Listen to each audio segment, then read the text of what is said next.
I'm the girl that made a career out of teaching people how to make pap, really. So anything really is possible. So I don't think if I was still living, for instance, Ko Limpopo, where I grew up, I would have gotten to here because there everybody and so it's not a thing. However, in Joburg, if your mom didn't teach you or your grandma, there isn't, how else are you going to learn? This is the other thing I realized in first year. I remember watching the Titanic with someone, and then I'm like, that's not how it ends.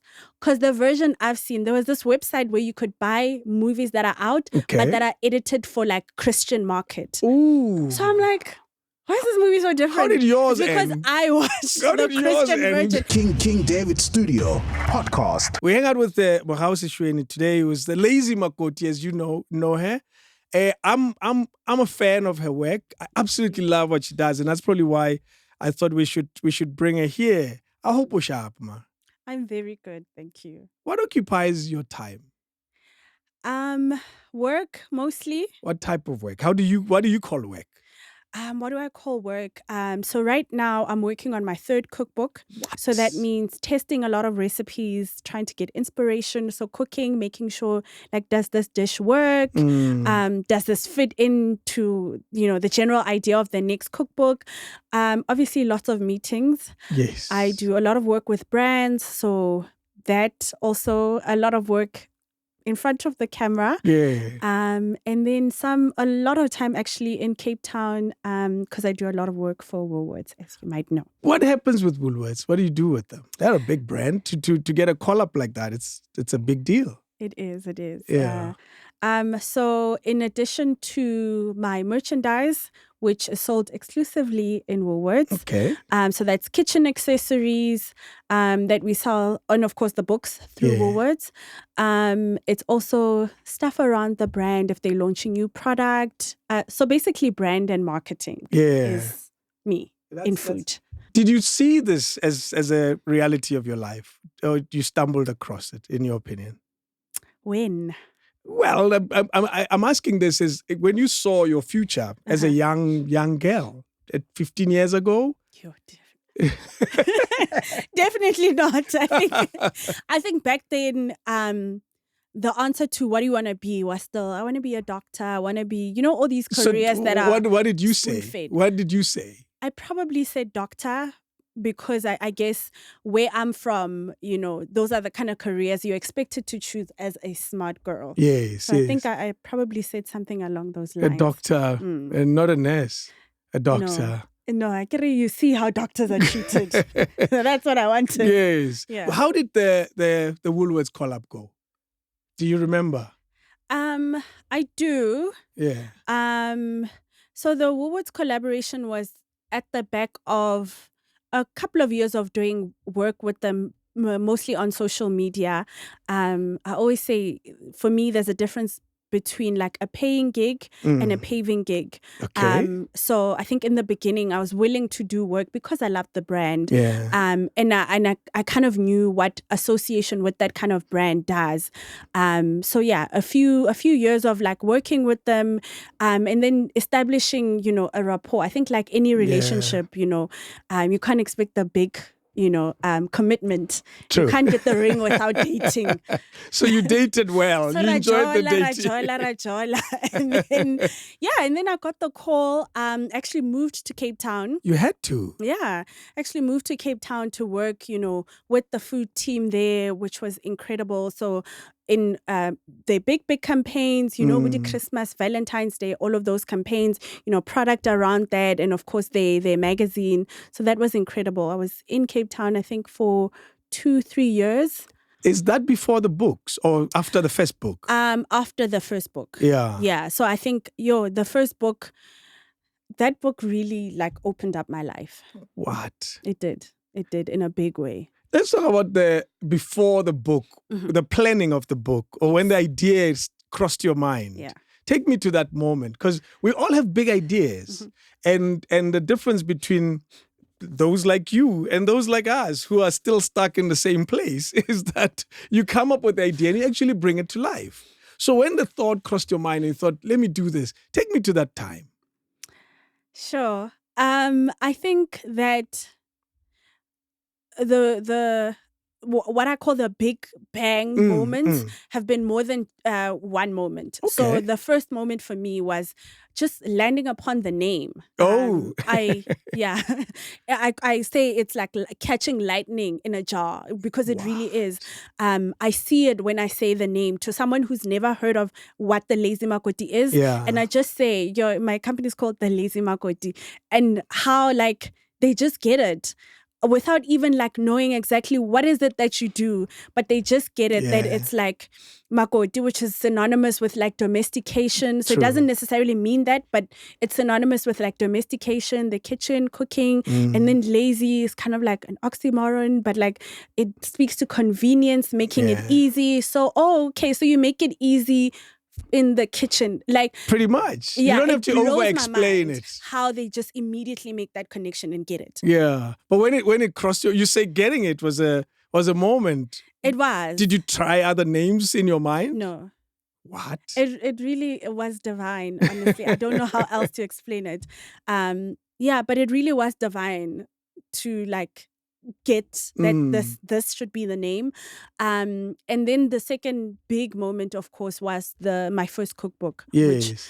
has just opened up, I mean, So much. sure, my life. But when you were thinking about the cookbook, we see challenges. Mhm. You know, the average Joe, Mary, sees this is too much. Mhm. I can't do it. I want to do it. I'm passionate about it, but can I do it? And then you convince yourself that you can't for the longest time. With you, what happened? So it was all like a journey, little things that led up to all these dots connecting. Yeah.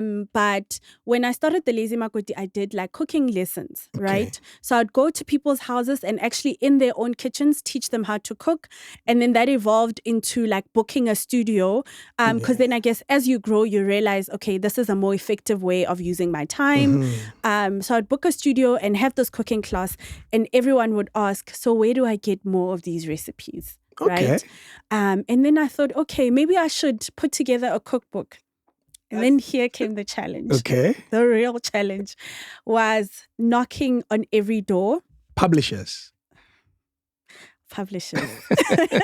So knocking on every door. I already had the recipes. I mean, these were recipes that I was teaching in cooking classes. So I already had them, already tested, already knew that like my market likes them. At that time, I already had like a big-ish following on social media. Yeah. So I knew that the audience was there and it was ready. I was seeing in my comment section people asking for recipes. For so more. I knew. Yes. This thing it'll I just knew. And then so I go knocking, go different publishers. I think every publisher in the country. And then that's when I got the rounds of no. And some weren't out no's. They were, why don't you tweak it? Eskaba Okay. like black food. Why don't you make it like a twist on Asian food or like Italian? Okay. That's what's gonna sell, because this market won't buy books that are just about ukudla kwasekhaya. Is the logic they already know how to make it? That's kind of one, but I think mostly is that this market just doesn't buy cookbooks. And Okay. here are the numbers. I think Yeah. that's the thing that, can kind of break your heart. Here are the numbers. Oh, they were We are showing you saying the no, numbers. and we're showing you why we say no.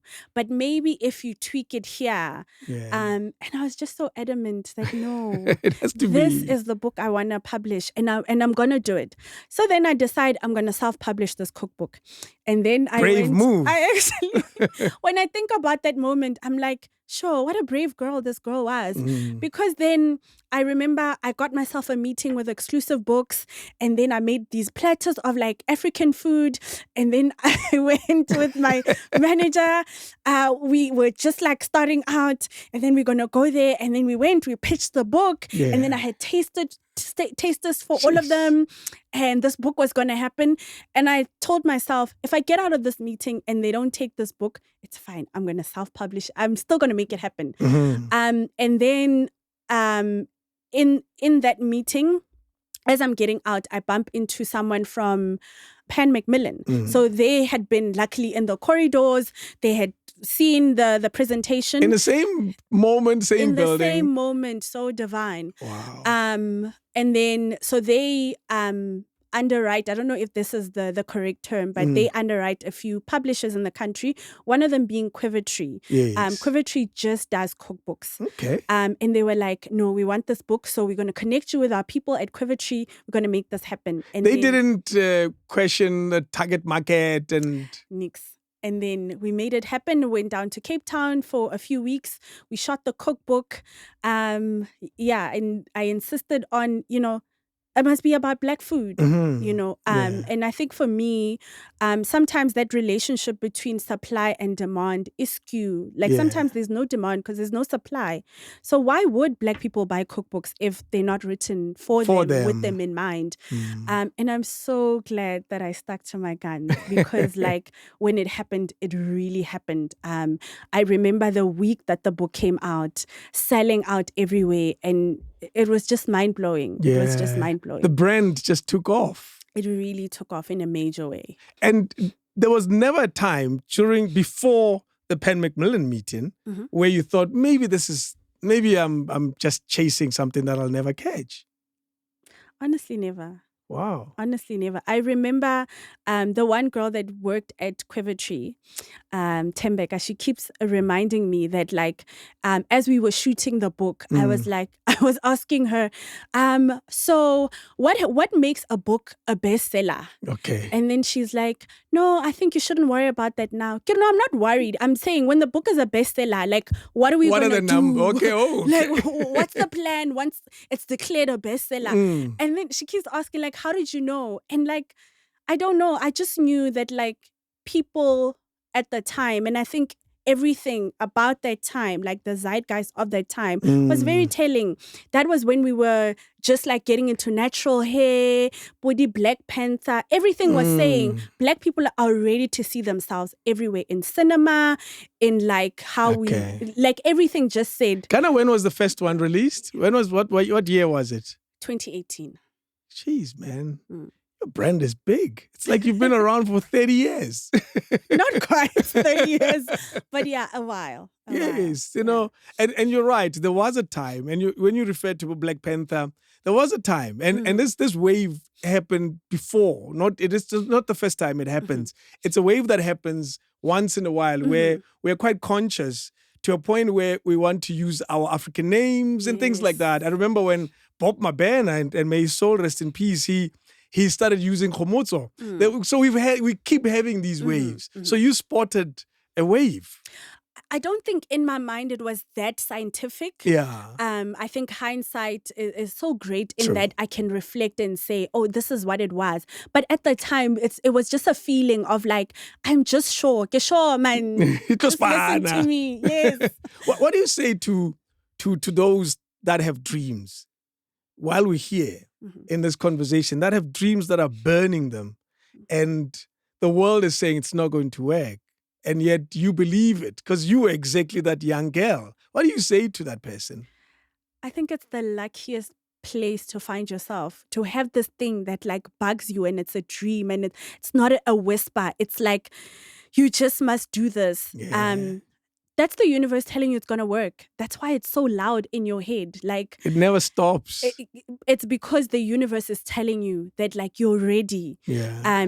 You keep thinking you must wait for a sign. That's the sign. The fact that this dream is even in you, that's the sign. Yeah. Because I don't think there's anything that is as painful as watching someone with like less talent, less intellect, less this, making your dream come true. Because the dream won't stay with you. Like, we're all humans. We watch the same things. We're influenced by the same things. So the dream that you have, somebody else has it as well. Yeah. And then they are going to make it happen. And that's going to hurt. I have this theory that ideas are always around. Literally all the time. Yours will appear and it'll knock, it'll make noise, and you do nothing. It'll leave and go to someone that wants to realize another host. because it wants to be realized. All it wants to do is to be realized. Absolutely. And if you're not doing anything with it, it'll say, "Hey, boss, I don't have time. I'm moving. There's somebody else that will make me a reality. Absolutely. And that's exactly what happened to you. Yeah. Wow. Absolutely. Do you look back at that time and say, thank God it worked?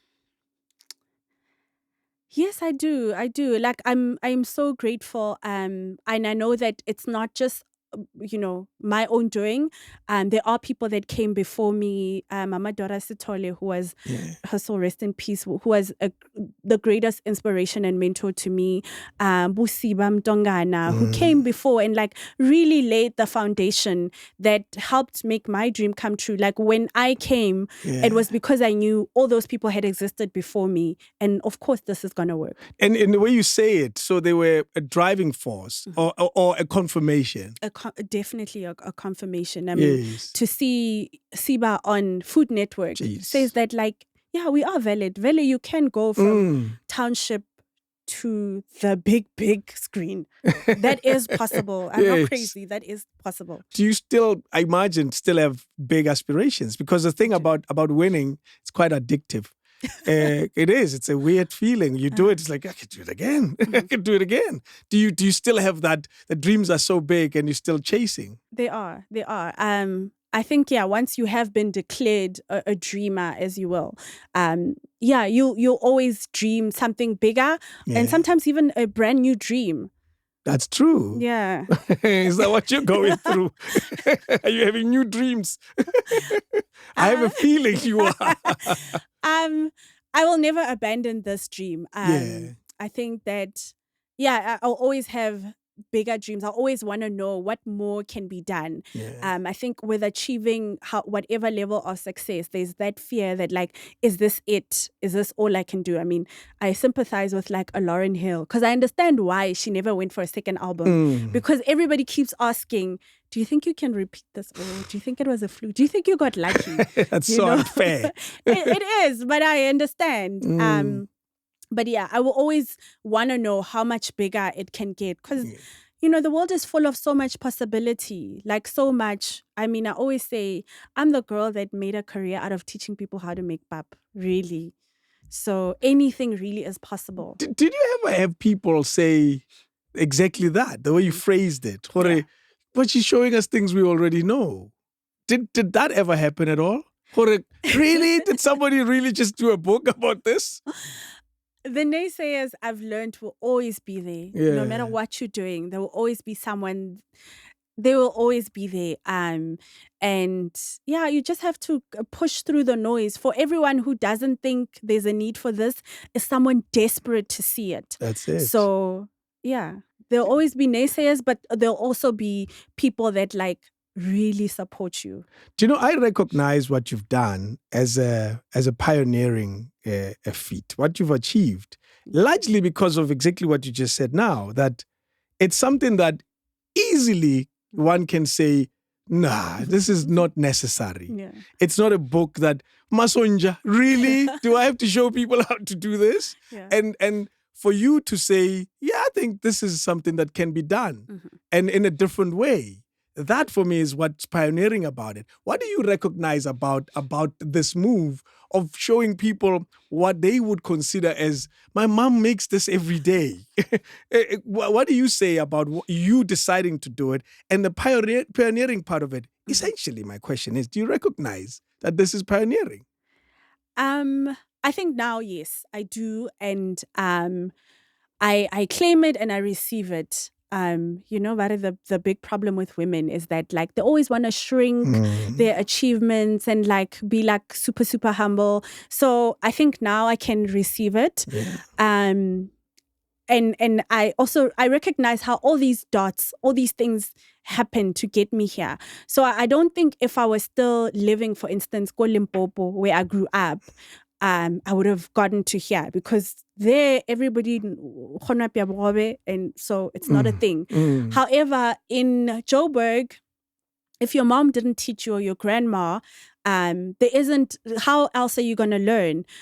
So I recognize that there's this growing population of people that want to know how to make our food but they don't know. They just don't know how. And they don't have people to show them. And they don't have people to show them. And then I remember around that time stumbling upon this list. It's a long name. Yeah. It's called the UN's list of intangible aspects of humanity in need of urgent safeguarding. Okay. Wow. So on this list, How you remember it is special. Yes. on this list is literature, it's poetry, it's music, it's art. So all of these things that are arts and culture of humanity, all of humanity, that are considered like in need of urgent safeguarding. So we must keep all of these things, the Mona Lisa.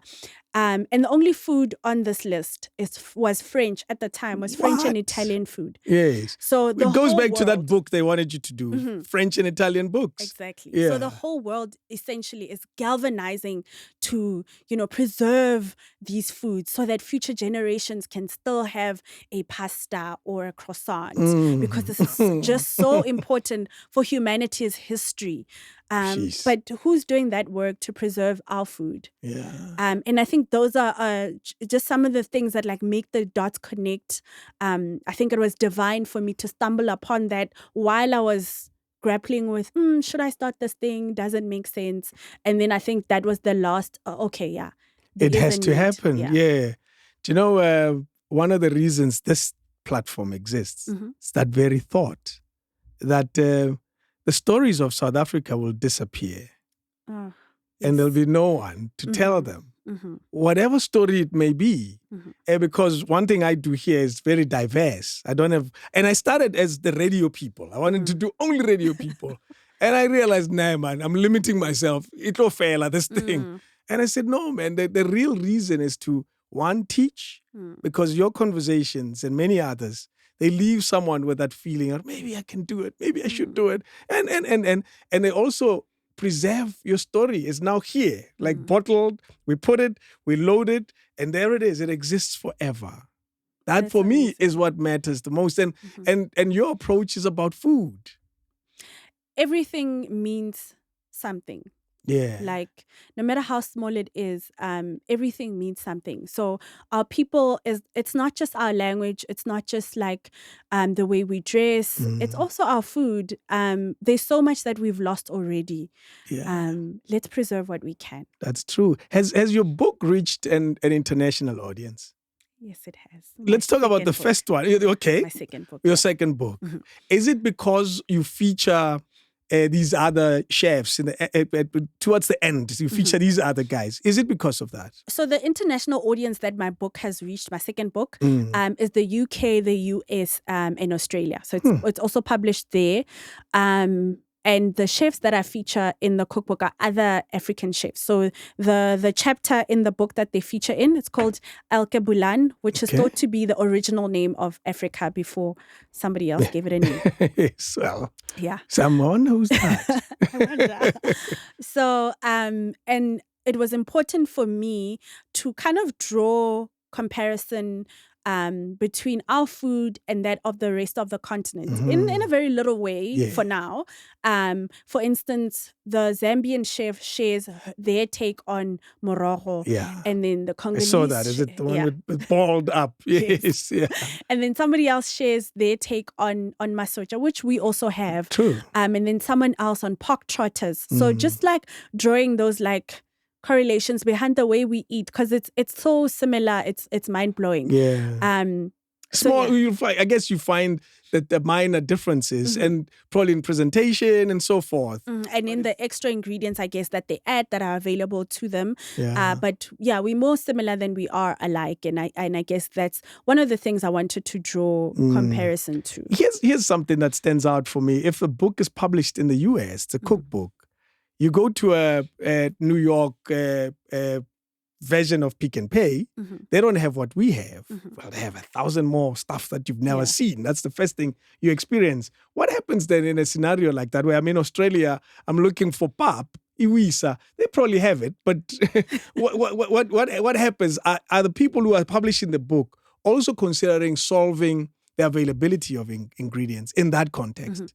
So I think the ingredients won't be as readily available as here. Yeah. But I think the one thing that the diaspora across the world, I mean, outside of South Africa, do really well is to find their stuff. Yeah. So, if you think about like Nigerians living in America, they have every ingredient that is available that they in need. Nigeria. That they need. Yes. Yeah, that is one thing I think that the diaspora does really well to like still be serviced and be at home wherever they are. Yeah. Yeah. Interesting. I was watching something about fishermen who are in Dubai or somewhere. And they live like they live at home. Exactly. They found a way to solve these problems. When they go home, they bring a lot of the stuff that they will need. And when someone goes, they know what to send them to bring. Wow. Definitely. Let's talk about your first book, because tell me when it was first published. There it is. It's available on shelves. That feeling. What is going on? Such incredible pride. So many moments, obviously of self-doubt, of like, Will it work? Will it work? And then to have it actually happen, it was incredible. My publishers had sent the book to my address and let my cousin know. So she picked it up and then she actually presented it to me on my birthday. I had a birthday dinner. I'm a huge celebrator. So unlike me, I celebrate other people's birthdays, not mine. No, I'm a huge celebrator. If I'm having a birthday, it's a dinner or something. And you just celebrated a few days ago. I don't believe in milestone birthdays. Every birthday to me. But I was raised that way. My parents are like those people. Yes. I was always that child, like having a birthday party. Jeez. So there it is. There's the book on the day. And you were not expecting it, I imagine. I knew that it would come in that week. Like I knew it had gone to publishers. I knew the ship had come in because we print in China. Okay. The ship had come in. So the book is here. And then in this week, it's going to get unpacked in stores. It was just such an incredible moment to actually see it and touch it. And like, this is my book. You must have cried. Oh, so much. Oh, so much. And to page it and see that like, I'd honored my people and like here they are immortalized in this book. Yeah. Like this is us in this book. Incredible. It was amazing. Yeah. And the feeling at home, who was the proudest? There has to be someone who couldn't stop, who couldn't stop showing people. My parents, I even want to cry now. I think my parents have done an incredible job in like, creating the believer that I am. Like my parents just like believed that if I want to do something, it's gonna work. Yeah. Sure. I don't know. That is such it blows my mind. That generation of people to have raised me how they raised me is just mind blowing. It's such an important thing that something I come across a lot in this room is parenting. Yes. It's a common theme because I talk about people's lives. And naturally people's lives have a beginning. And the beginning has to carry through for some time until you are a bird that flies out of the nest. And a common theme is bad parenting. As bad as that sounds, as unfortunate as that sounds, is bad parenting that neglected, dads who were just not there. But also you find step-parenting that were pretty decent. It's a weird thing about it as well. And you're saying your parents did an amazing job. Tell me about mommy. Sure, no, let me talk about my parents. Tell me Let me heal the nation. Yes. So my mom's a primary school teacher. Still teaching. Yeah. Hopefully retiring next year, Mom. Doesn't want to retire, it sounds like. She must retire now. And then Papa ke moruti of a Baptist church. And I have one little sister. Yeah. So it's the two of us. So, yes. So my parents still live there in the township. Grew up in quite a strict home. I only realized when I got to like Pretoria that like, okay, my parents were strict. What stands out? What do you remember about that? I was never allowed to do anything. I remember we couldn't even we weren't even allowed to watch TV during the week. Mm. So we had to choose one program, which was always like the 6:30 program and the news. So those are the only two shows we could watch. 6:30, 8, 7? It was a comedy at 6:30 and then 7 the news. Those were the only thing we could watch What? during the week. Until what age? Until I left home. Until matric? Yeah. So in matric, when everyone's talking about, when generations, I don't know what you're talking about. this is the other thing I realized. In first year, I remember watching the Titanic with someone. And then I'm like, that's not how it ends. Because the version I've seen, there was this website where you could buy movies that are out, but that are edited for like Christian market. Ooh. So I'm like, why is this movie so different? How did yours It's because end? I watched How the did yours Christian end? version. Well, obviously there was no nudity and all of those things. And then I don't remember, but I just remember like thinking, it means all the movies that I've watched growing up, I just saw. They have a different ending. They have a different They have scenes that were deleted. Right. I didn't know there was a market like that. There were There movies. is. I'll find the site. Yeah. But I think, my parents really took parenting very seriously. Like, it's like it was their calling. They really, they invested everything in us. I always say, Papa can I from this side. So when he said, you must be home by 5, it's because he was home by 5. He was in the yard. He was, in the yard. Yes. So I think I appreciate that. I had such a safe childhood, filled with so much love. Like, if there's one thing I knew as a child was that I was loved. And I was safe. And obviously it wasn't perfect.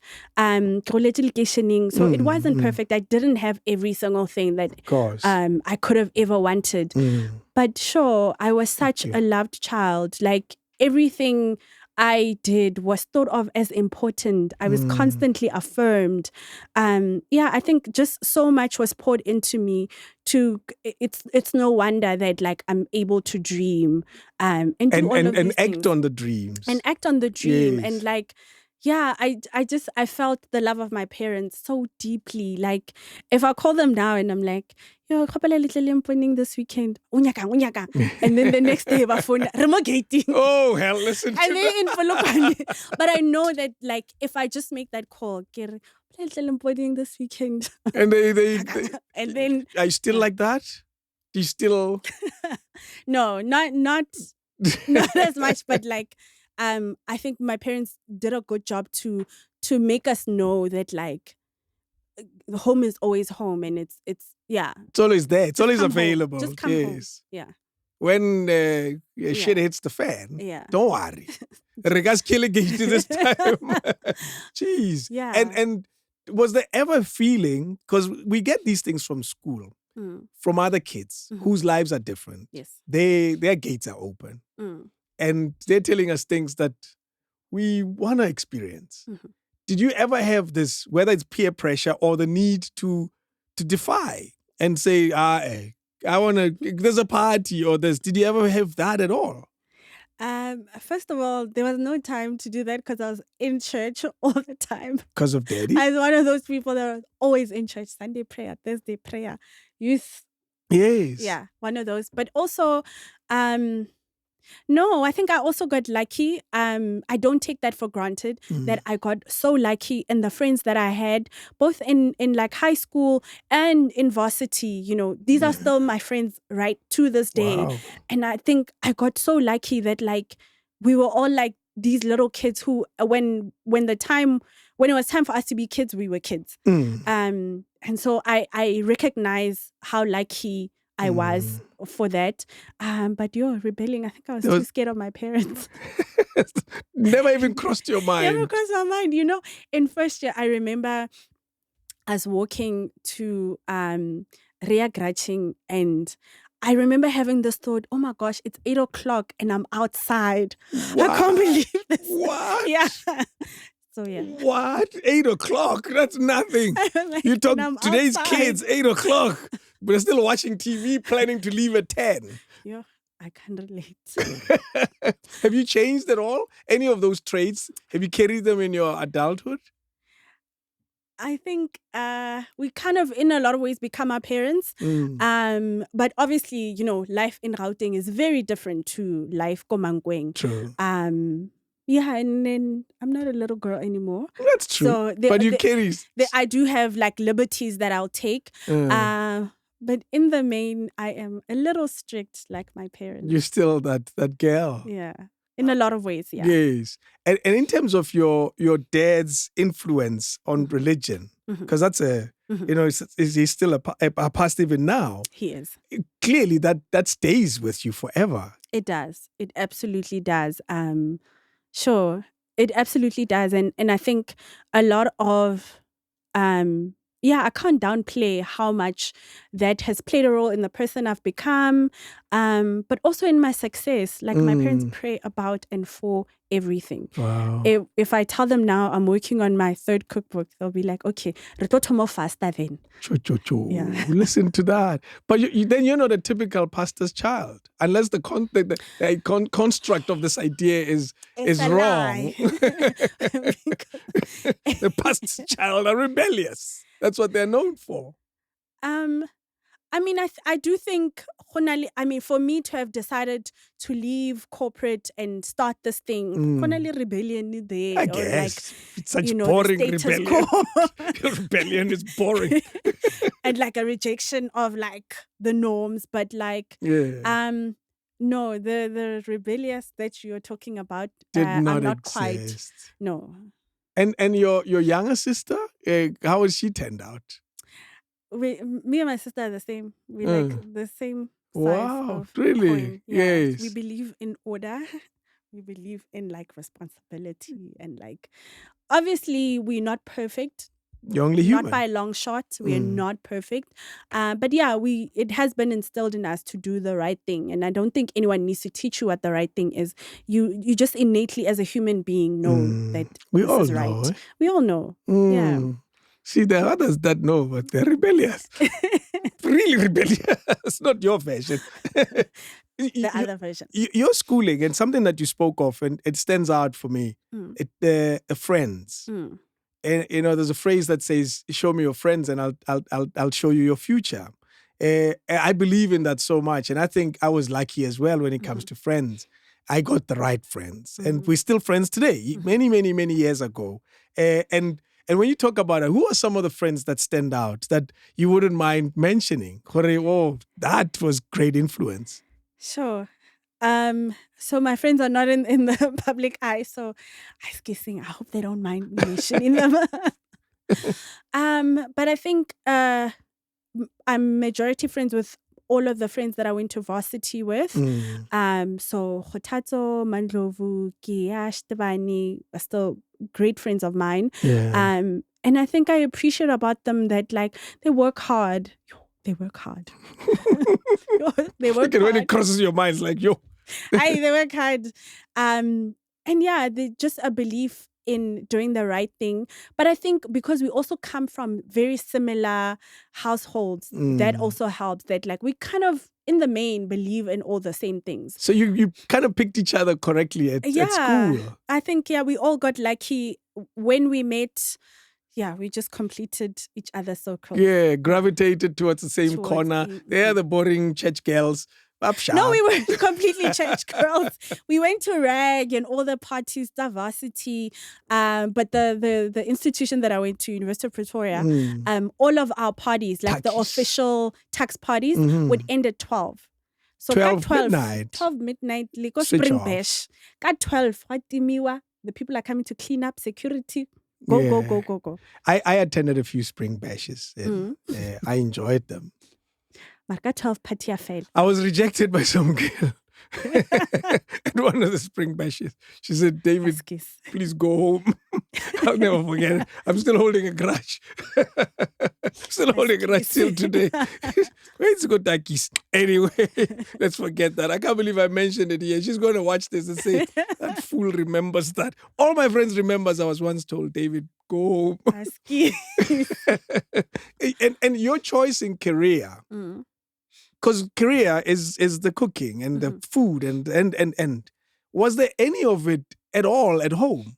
So much. So mama ke mamuruti. So you can imagine, people drop in. So we do a lot of cooking, but not just my mom. When I think about it, my aunts, even my uncles cook, and they cook really well. Yeah. So I come from a family that loves and appreciate food. And like I was saying, the great thing about hindsight is that you can connect those dots. Oh yeah, it does make sense. I love cooking the way that I do, and would end up in cooking. It's just when you're in Mankweng, growing up, it's It not doesn't something look you like can a career. see. Yeah, it's not something you can see. There's actually this career that is food, but it's not catering.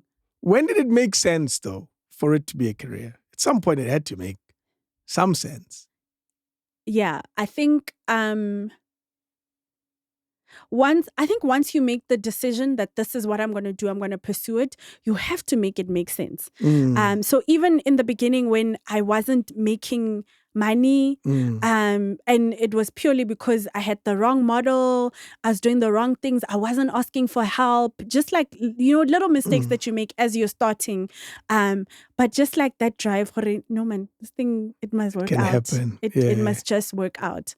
What did you study at university? I studied a BCom Okay. at the University of Pretoria, and then I went on to work for an audit firm, KPMG. Which office? So in Pretoria, Okay. and then wasn't too happy. What didn't you like about it? And it's not a reflection probably on the profession, KPMG. yeah. It's probably a It's reflection not. On me. on just a mismatch. Yeah. Yeah. I think also because of hindsight, I recognize that I really am a creative. And numbers tend not to be very creative. Yeah. I really am a creative. I remember stumbling upon like these drawings that I used to do as a child. Like I was always a creative. So I think that's where the mismatch was. And then a friend asked that I give her cooking lessons. That's kind of how it all started. So I give her cooking lessons, and I recognized that like I'm so much happier doing this, because then it became what I did on weekends, like teaching people how to cook. And I recognized that I'm so much happier doing this. Yes. Okay, now I have to figure out how do we make it a career. And that's when I went to culinary school. Wow. And culinary schools are not cheap. It's the one thing that stands out about them. No, they're not. The last time I saw you, we were at a culinary school. Yes. And I remember thinking, I wonder the kids who come here, who's sponsoring them? And you still decided to give everything up, or were you still working when you went to school? No. So I did it full time. I had some savings, like very little savings. And then I remember, so I was already in the Lazy Makoti, right? And then I entered this pitch competition thing for an incubator by SAB Kickstart. Okay. And then I ended up winning. So that's when I won, I think it was 150,000 Rand. And I used that money and I went to What was the school. competition about? What were they looking at? What were you competing? What were you doing? An entrepreneurship program. I just don't remember the details correctly, but you would pitch your business, and then you did like a 6 months of mentorship. Wow. Quite extensive, it seems. It was. And then you got the cash. And then I got the cash and I used it to go. So to the Lazy Makoti concept came before you really, and I use the word really in inverted commas, knew how to cook. Before the training. Before before the formal education. The formal education. And the reason I decided to go to culinary school, because the Lazy Makoti already was a thing. I had a big Facebook following. But I knew that like I'm still starting out, number one, and I wanted credibility. And credibility can come in like getting trained. Even though I knew I wanted to lean towards preserving our food, but there's a foundation that I need to lay, and that for me was formal education.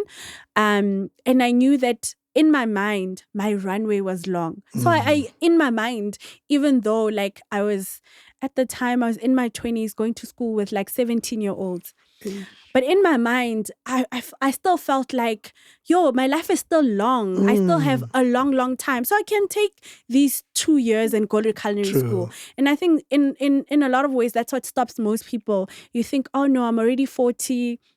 I'm already 50. I have, I've been working. I have degrees. I have this. Why start a new career? Yeah, you just feel like there isn't enough time. Even if I pursue this dream, it just like so much time has passed me. Yeah. But I felt like, no, I still have enough time. So I can take the 2 years and make this investment.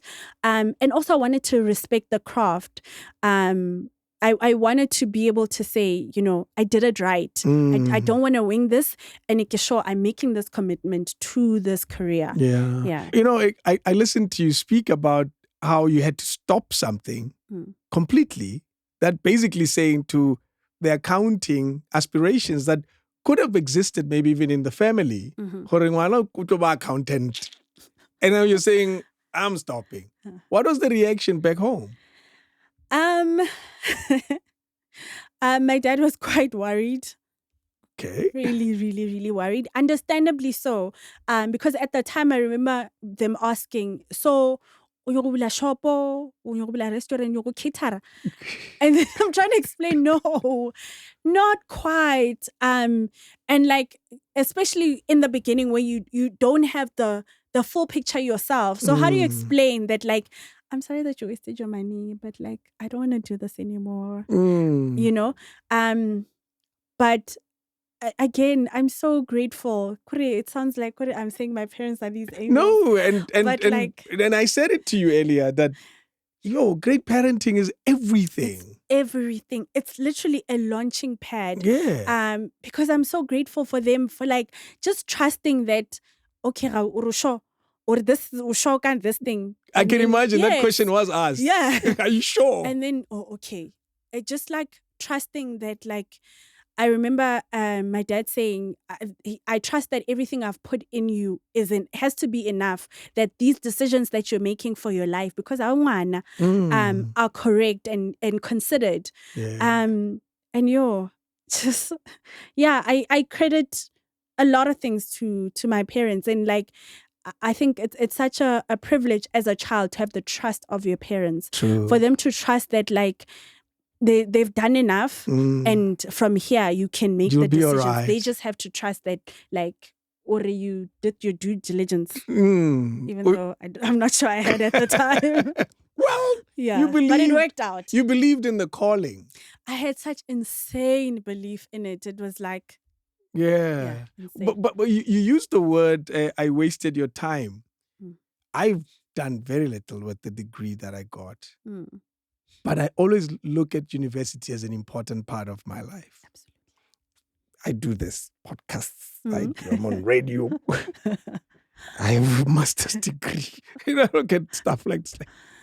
And anyway, I did, I guess. And I don't regret it. Chances are there I'll probably study more.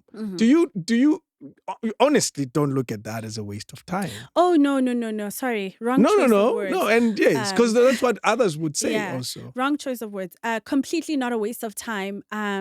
Because I recognize that I personally needed, the person that I was, I needed varsity. I needed to be outside of my parents' house because I was such a sheltered child, like a shy child.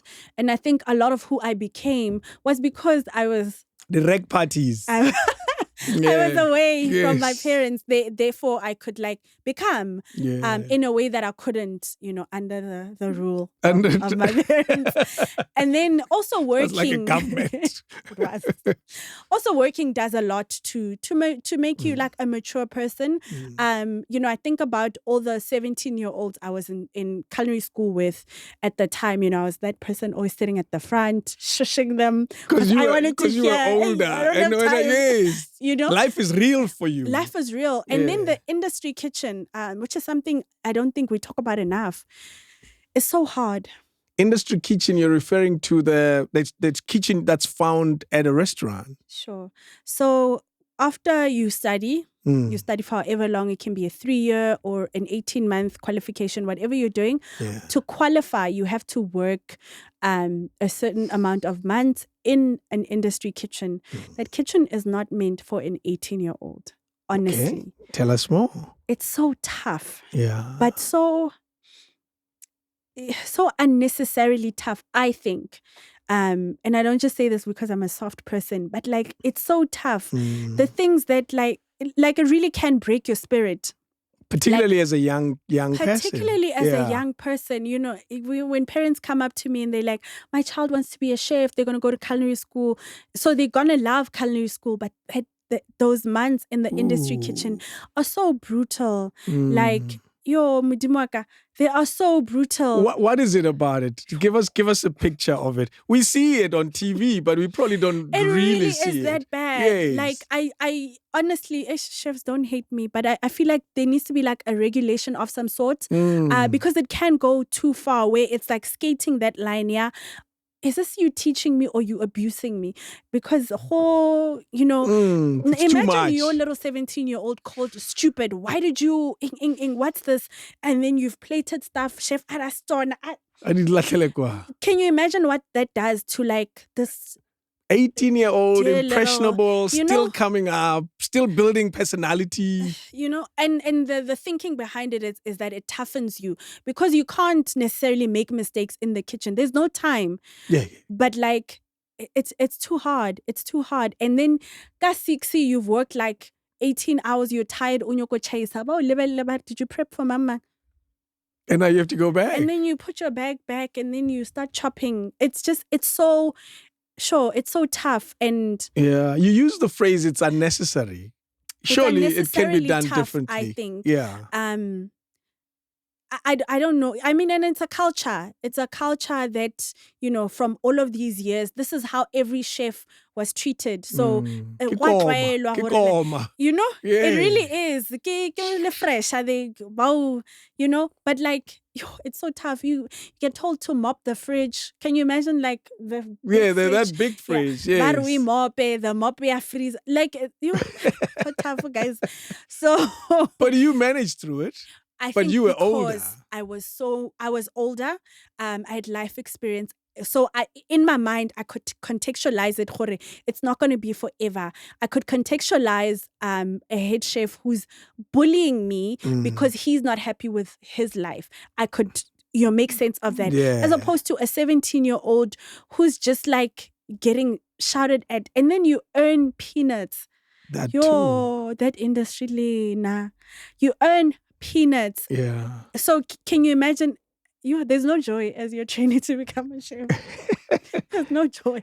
So in my mind, I think it also helped because I had a bigger plan. I knew that I'm not here forever. I'm leaving. And also you won't be working in restaurants because that was not your dream. That was not my dream. And yeah, and I mean, I don't want to not talk about the really great things about having worked in the industry kitchen. I've learned so much. If you are there and you're willing to learn, you want to be a sponge, everyone wants to teach you. In the kitchen, you can learn from everyone and everybody wants to teach you. It's just, I believe in tough love. Yeah. But like, you learn so much. There's just, when I think about my qualification versus time in the industry kitchen, I mean, this was less than half of that, but I learned so much more in the kitchen. In the kitchen at the Saxon. Yeah. Is it and excuse my ignorance? We eat. We eat. Humans, this is what we do. We need this thing to survive. So you chose the right career because we always want to do it. Yeah. We always have to do it. But we don't take it that serious as the people who are eating the food. You bring it to me, there's a mistake, nyana there. I want to eat it. I don't even know the mistake. I don't recognize it. And I'm still talking about the industry kitchen, by the way. And you guys go through this brutal process that seems a little overrated for us, the people who are just going to have the food. We're just going to eat it. It's the company we're enjoying. It's the sound. It's the environment. It's the noise. It's the music. And then there's food. It's plated. This is something there that looks nice and pretty. All right, we're just going to eat it and move on with our lives. but you are going through torture in the kitchen. For me, I'm not that important. I think you're speaking up to your personality because customers can complain. Really? Yo. To, I to, mean, the to an number of times people can return a plate, but I don't know. It's and rightfully so because people are spending money. But I think particularly in this day and age, we are dealing with a customer that is so much more knowledgeable. So maybe in like your Back in the days, 50 years ago, yes, you could yes. say, no, this is a pasta. Now you're dealing with a customer that's been to Italy and has tasted like fresh pasta. So they can say, it's not. So I do understand the pressure in the kitchen is very high. Yeah. But I do think there's a way we can still teach without The tough love. at least that level of tough love. Yeah. So you're saying I'm just an easy customer. You are, because most people aren't. Really? So you're Yes. saying there's more difficult customers than there are those like me? Have you been on Twitter? I have, but I don't. What do you think those people complain about? Twitter is a bunch of complainers anyway. Those people, they are real people. So how they show up on Twitter, social they media, also show up. there's a vein of this is you. You don't become a completely different person. Those Yes. people, but like And I'm easy then, I guess. I'm easygoing because nah, it doesn't matter. I promise you. Present it, tastes good, I enjoy it, then we move on. And also the love for food for me is neither here nor there. You know, it doesn't form part of. Here's something I'm going to reveal probably for the first time ever in a public platform. I have one meal a day in the evening. I have nothing the whole day because food doesn't form part of what I need to do. There's no stopping, rejecting. And this is what people do. Yeah. Ke lunchy, and I'm lucky I have a lunchtime show. Yeah. So I'm busy during that time and I come back, you have to do this. And I always look at it and say, maybe I don't take food serious. And guess where it goes to? I don't know food. So think about the opposite side of that coin as Okay. someone who travels for food. So they plan their entire calendar around this year. I want to have kimchi in Japan. What is kimchi? Oh no, this year I want to have creme brulee in Paris. I think I've seen creme brulee. Yeah, I can get it here in South Africa. But I want the real one. So there are people like that. There are people that plan their entire lives. Like the holiday that they go to is just to eat. They do food tours. I want to go to America and just sample different burgers every day. You know, Jadi Burger. I don't even want to see America necessarily.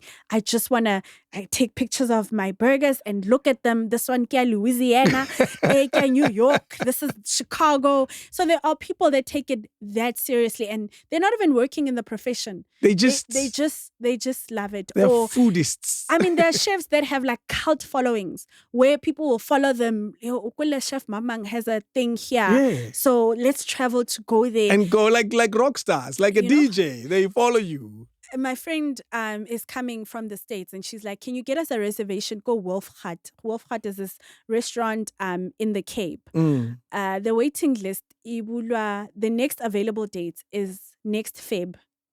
So What? that should tell you. It's that popular. It's that popular. And people take it that seriously. Like You can't they are miss the date. Excited by Makilo on their calendars and like on this day, I'm going to eat this chef's food. So it's that serious. Do you then consider this career to that level of a rock star level? Is that something that you also wish to aspire to? Where you're rock star? Because then they become rock stars, clearly. I didn't know. So I think my real passions, and I think they evolve as you go. Yeah. My real passions now is answering the question of what South Africans eat and why. So as a consumer, you think, ka Easter, you just wake up when you go to the hot cross bun. No, that is a decision that has long been made. The entire by our parents? No, by the industry. Is there something like yes? I guess. So you're saying so a lot of the commercial world has created this thing, and then we just followed suit. Okay. Yo, they so Like so yo, yes, baby. Yona. so um so a lot of the decisions that we think we make are actually made for us. So I think I found that I'm very, let's say, curious about food retail and who gets to make that decision. Someone decides, Italian tomatoes are the tomatoes we should have for the next 2 years, and then all the retailers buy Italian tomatoes. Who's that good for? For people in Italy, because then they can Their import. money, they making So money. who's the person in the room saying sorghum is the thing that's on trend for the next 2 years?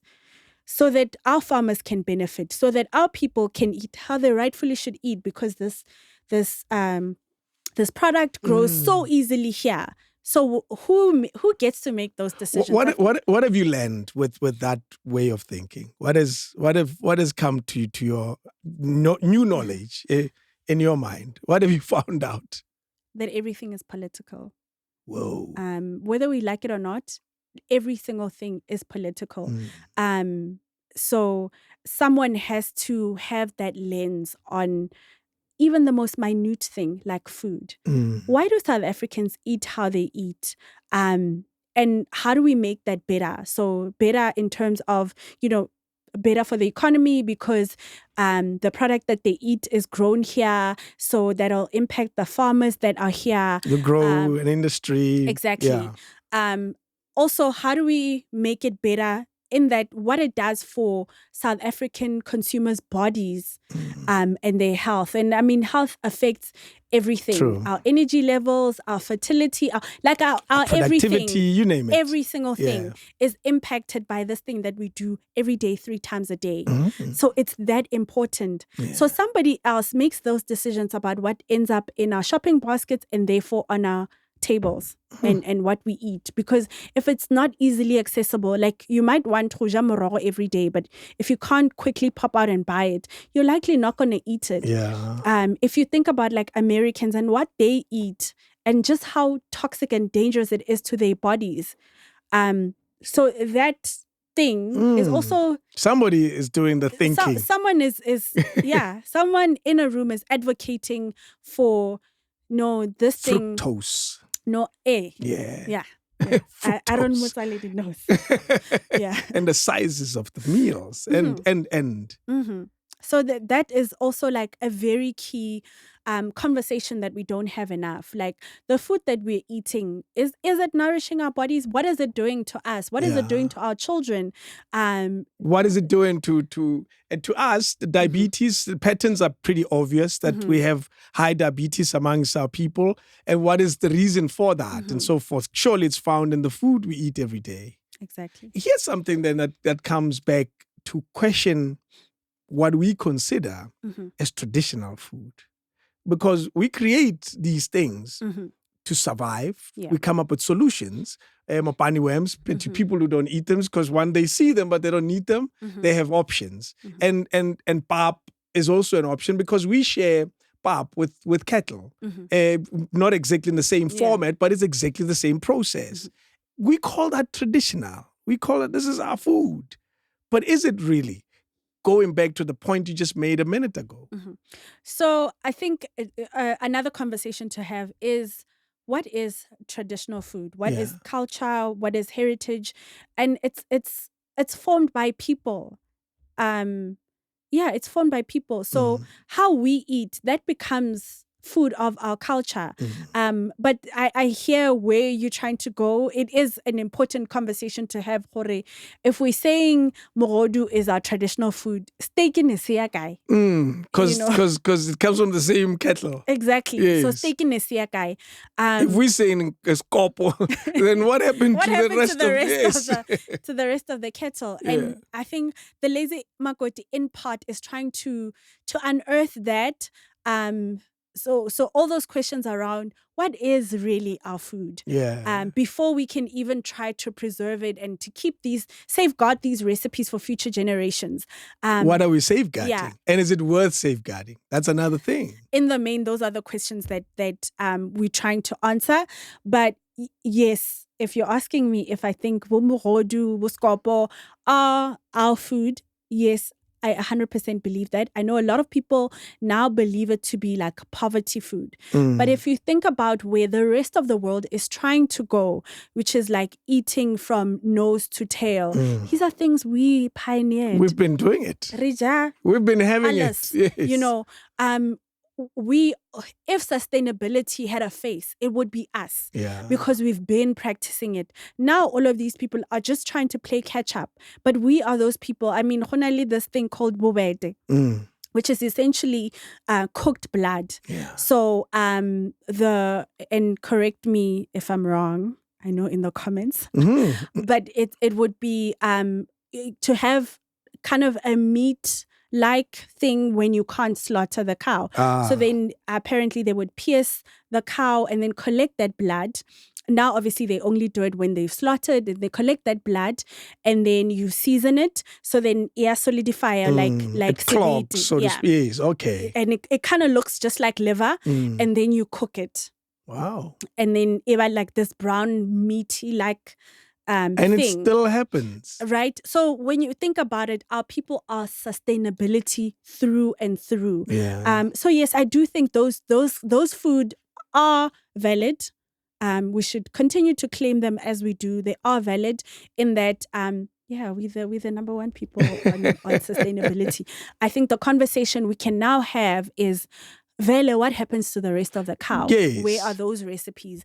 And so I always say, I am as African as Shaka Zulu. So I think our experiences as Black people right now are as valid as the Shaka Zulu. True. So when we cook, for instance, oxtail, that's our new traditional food because the African people are eating this way in this generation. So that is their food. Something that stands out about culture and it evolves. That never stays the same. Must. Yes. But it seems like the food I've eaten when I was a kid, it's the same food that my dad ate when he was a kid many years ago. It seems like there's certain things that just do not evolve with time. Not that I want them to. We still enjoy them the same way. Is that a correct observation to make? Particularly about the so-called, and I use so-called deliberately, traditional food. I think that it's the same for all other peoples. Yeah. Italians who have eaten pasta, generations and generations it just of them, kept on. I think especially as Africans to change like the lens with which we look at us. Because arfapanile other people, No. French people eat brown onion soup. They've always done that for generations. Yeah. Now there are things that we've eaten for generations, but we too evolve. I was saying the other day, a friend of mine was like, liko di funeraleng arsa dira gravy ya tamati. And I'm like, it's because that's no longer on trend. Like Black people have trends as well. Wow. It's no longer on trend. What do they do now? Now they gravy ya stew. Really? Yeah. Have I missed something? Or maybe I just don't eat at funerals lately. So we are a people that is constantly evolving, like all other people. So you're saying, in response to my point, we have evolved. Certain things do change. And certain things shouldn't change. Like, for example? What I mean is, there are things that we hold near and dear, and that's okay. Like they mean something to us. Let us have them and let us give me an them. Example of that. And you're speaking to someone whose connection to food is so far. I promise you, it's a weird thing and interesting. You met my mom. She has solved that for me. I was a spoiled child when it comes to food. Yeah, I was the only boy, and then my brother, a cousin, came in and lived with us. So there were just two boys in the house. But there were lots of ladies who were doing the cooking. As a result, I never formed a relationship with the kitchen at all. Sure. What can I make in the kitchen? I'm sure I can feed you if I had to. And I won't call anyone. I won't call Uber. I'll feed you. Okay. I can make probably 2 dishes or one. I can boil rice and pasta. What do you eat? I survive. I make a plan. I like vegetables, so they solve my problem. I buy Woolies, your people. I always say I'm married to Woolies, and that's where I go. And there's enough options. and for me to feel like I'm having different food every day, Uh-huh. and I mix them with whatever I mix them. So long as there's a lot of veggies in my dish, I'm happy, and that's what I eat. So I do not cook. My stove thinks I'm dead, and I'm fine with that. I have a stove for the record. So that's my relationship with food. It doesn't exist at all. And that's why I ask what may seem like really lousy questions related to food. And that's really the point I'm making is there is room for you to teach those like me as well, or to get us interested. Is there a lot of us, have you found? There are a lot of people that want to learn how to cook without like what's the word? Maybe shame around Okay. it. Particularly as a woman, I there can think, be I think that's a shame. lady's problem more than it is a guy's problem. Yeah, I mean the shame part of it. Yes. But like, yeah, there are lots of men who would like to learn how to cook, and I think that's a great thing because cooking does not have a gender. No, not at all. Yes. If anything, you In find fact, most men make the most money in out of your cooking. world, absolutely. Yeah, And that which I've is picked up. Michelin star another thing. chefs are Another men. debate that we must have. Why is it a debate? But it's okay. It's something interesting about men and women debate. Mm. Is that men don't debate. Because you don't have to. It's like Yes. how it's like, black people, we constantly talk about race. And for because us, it's real in personal. our It's lives. real. Yeah. Yes. So it's exactly the same thing. Exactly the same thing. We'll- you don't we'll- have to. We'll come to that. Yeah. I want to go back to the traditional. You were telling us about those that we hold dear. So one thing can be, I recently posted a video of me making sorghum porridge. Wow. Okay. Right? Sorghum is like an indigenous product that grows here so easily. I don't know why we don't have so much more of it in stores. And then just I think social media is can be so affirming in that like everybody going, oh my gosh, yes, yes. The simplest thing, the simplest porridge So to give make, her just one thing. fermenting it, basically, but like runnier, obviously. Yes. You'd have it as breakfast. Exactly. So Jeez, I grew up on that stuff. Didn't we all? I grew up on that stuff. The soury taste, very nice. And it's so good for you. So much better than, all the cereals that are actually pot sugar more than anything. You don't even know how they're made half the time. Exactly. Wow. Okay. Teach me how to cook. I will. The question is, introduce me to the world. Taste. You can probably do it where you're eating something, you can tell there's this and this and this and this and this, right? You can? How you do that, only God knows. I cannot even tell you the very thing I'm eating. That's how bad I am. But I think you described your relationship with food. And I think it's so in a sad. lot of ways. It's never too late. Food it's never too late to learn. Okay. It's about like trialing a lot of different things that are necessarily, in your comfort zone. We've prepped this. You're coming here because I do that, and you said you're a Virgo like me. I prepped. You're coming here, and I remember saying I needed to teach me how to do a few basic things. We went through your book and said, that and that and that. Your first comment was, "Are you vegetarian?" Because all the dishes doesn't have meat in it. I don't care for it. I eat it when I eat it, but I really don't care for it. South African. I know, no, but I enjoy it. I enjoy it. I look forward to it. I sometimes want to have it. Yeah. And I'm very basic. I'm pap gravy, or not even gravy, chakalaka. My version is teeny acha. That's my version of chakalaka. Okay. Is there another version? The one you make from scratch. I'm making it. I bought a tin. I bought koo, and I have acha, and I opened this thing. What do you mean I didn't make it? I opened the tin. I opened the acha. I put them together. I stirred. I can't believe you're saying that's not making it.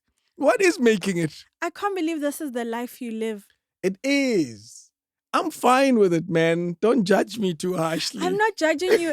I'm fascinated by I live on woolies and woolies and more woolies. And once in a while I would have your KFC and stuff. Sure. Not a crazy fan, but I have that. You get by. Yeah. Sure. When are you exposing me? You are. So you're going to show me a few things. Yes, I am. Is that cool? That's cool. All right. Before we bring the stuff here, the debate about race, the debate about men. Why is there so many superstar men chefs than women? I think in a lot of ways it's by design of the world that we live in. Okay. It'll always be easier for a man to go up the ladder. If you just track back to when, like you said, when you're little kids, you grew up in the same household, you're a girl, you're a guy, who does the cooking? The girls probably has more chores than you. So you have the free time to do homework or play or whatever. And then even as you grow up, girls just have a lot more domestication, like responsibilities.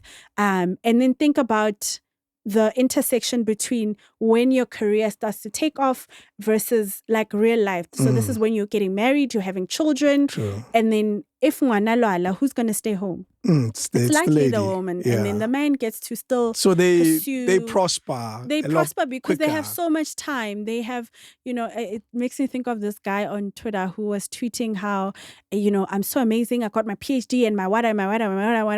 And then I also have 3 kids, but I made it happen. And they're like, well, it's because you had a wife who did the child rearing, the rest of the other took care stuff of the home. Yes. You got home to a plate of food. You didn't know how it got You on had the a plate. back office. Yeah, pretty much. Essentially, a secretary, a nurse, a maid, all in one, which is how you could achieve all of those things. So I think that counts for a lot of why is that women have to battle like actual domestic life and career. And unfortunately, these two things intersect at the same time. Do you know, even in companies, you find, it's something that I've observed that you come in at the same time with this guy, same qualifications, same everything, same background, same level of understanding of what you're doing. If in an ideal world, you'd both prosper around the same pace. You fall pregnant. There's time where you're not there because you're trying to take care of this bundle of joy. He carries on. When you come back, he's now a step or 2 ahead of you. And you fall pregnant again. Now he's 5 steps ahead of you. You catching him is almost impossible. And then that's even just like one side of the coin. There's also that all the people at the top are also male, just like him. So there's a rapport that they'll have that you can't have with them. I mean, even if they're not trying to discriminate necessarily, I mean, it's kind of human nature in a lot of ways. So, but the rapport that they will have is very different to the one that you have. So now he may have someone advocating for him because they just get him. They get along because they're the same yes, gender. Exactly. And that's one thing. And then there's also, I explained, when you're starting out in the industry, right, you work really long hours. So in the context of a South Africa, how safe is that for a woman? That's true. So there are things that I think about that you don't think about. Once it starts becoming dark, there are things that I need to like consider that you don't. You can work till like 9 o'clock and like. And then wait for a taxi outside. Exactly. But how does that appear? It appears that you're hardworking, you're passionate, you're this, and not necessarily, Yeah. There's so much. And they're just moments where I can't say, no, it's because then you come off because whiny it's not safe. And That's offer. Yeah, exactly. Jeez. So there's just all of these odds. Against and you. Kudos to women who continue to still make it. Yeah. With everything stacked against them. It's something that we'll never understand. It's like period pain. It's something that we will never really, truly understand. And we will only understand it in these type of conversations when you guys describe it to us. And and men who get it, for me, I say bravo. Yeah. Because half of us don't quite get it. And I'm putting myself in a group of bunch of people who don't get it. So they don't think "Ki peile mo botleng." And I say maybe we need to be educated more and more about it. So we need to hear it often. So we understand that when you leave the house, you, as a guy, you're 10 times safer than a girl. Yeah. Yeah. And I think that's one of the reasons I love social media so much. Yeah. For me, social media is a woman's game, right? Because I know men are the ones barinki visual creatures, but women really love beautiful things. And I think through the use of social media, there's so many women who have found a way to make a living, like to build entire businesses off of this thing. And it's been incredible because for women, there are almost no barriers. You get online, you love interior designing, and you show us Yeah. your interior design. We support you, you make your money. And you Great. carry on. Yeah. Do you think when you look at your career, and this is an unfair question, but I'll ask it anyway, do you think it's worked out? I absolutely think it's worked out. Yeah. I think it continues to work out and it will work out Even some more. Yes. Yes. Which part of it gives you the most joy? Because there's so many elements to it. All of it, honestly. I think that is the beauty of, I feel like I'm almost like knitting a jersey, like just making it up as I go. So doing the cookbooks, doing the TV work, testing recipes, working with different brands to really like try solve the South African question of, what do we eat and why? What is what is the unique palette of South Africans and how do we continue to cater to it, to answer the question? I mean, that sounds like a boardroom question. You know it is. Woolworths just launched Dombolo. Okay. And it's ready-made. It's ready-made. You just pop it in the microwave for 45 seconds and then voila. What? Really? Dombolo. Are you sure? And yes. That's my wife you're talking about. Right. Yes. Such incredible. So my wife can do dumpling now. So such incredible innovation and really speaking to the unique needs of South Africa and how we eat. So it makes sense. In Italy, I don't think every day they make pasta from scratch. Bar flour, bar egg, let's make pasta. Time. They take it off the shelf, boil it, and then there we go. So as South Africans, we also deserve to have those kind of solutions that make eating like us super simple. When are they doing a voila with pap? I'm waiting. Voila. Surely it must be there. I think it's all coming. It's all coming. It's one thing at a time. And once the market validates this product, then we can reach for another product. It's very exciting to have our people working in like. In these rooms. You're in these rooms now. And like if you think about the work that is being done by Black product developers to find solutions to like the food they grew up eating should also be on shelf. And this is how we make it. This is how we're going to preserve it. This is how it's going to be packaged so it lasts long. It's just incredible work that is being done. Is there enough of us though in those rooms? Never. No, not by a long shot. In the next 20 years, there won't be enough of us. Which is why I want to start my podcast. You did say. Yes. Because you recognize, what do you recognize about your industry and it not being properly represented amongst our people? I claim our own people. I just said our people. Our people. Us. Food is so big. It's so broad. My goodness, it's so big. It's massive. It's worth I don't even know how much. What don't we know? There are so many sides to it. Yeah. So because of like there's a knowledge gap. So all we know about food, and I'm talking specifically to our people, the thing that most people know about food is that honali chef and then honali a caterer.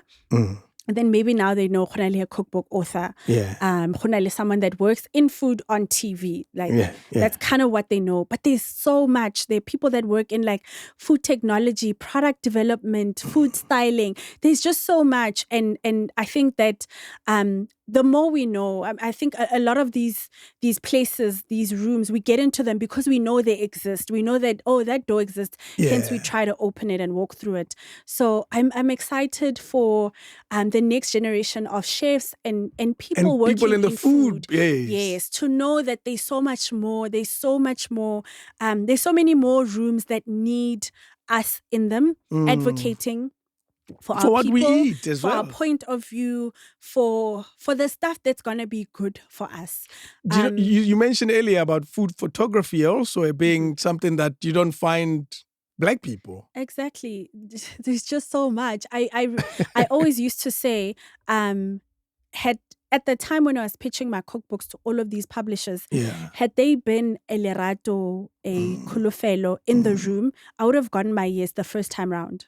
Yeah. Because they would have known, oh, the Lazy Makoti. Of course, it makes sense that like someone can live in Sandton and still crave muhodu. Like that's obvious. That's not crazy, you know. Someone living in Bryanston still can eat mashota, and so that's the validation. Yes. Yeah. But because I was pitching to someone who had no clue what I was talking about, because maybe to them the information that they have, whatever. Once you live in Rosebank, Bryanston, then you eat a certain way and not a certain way.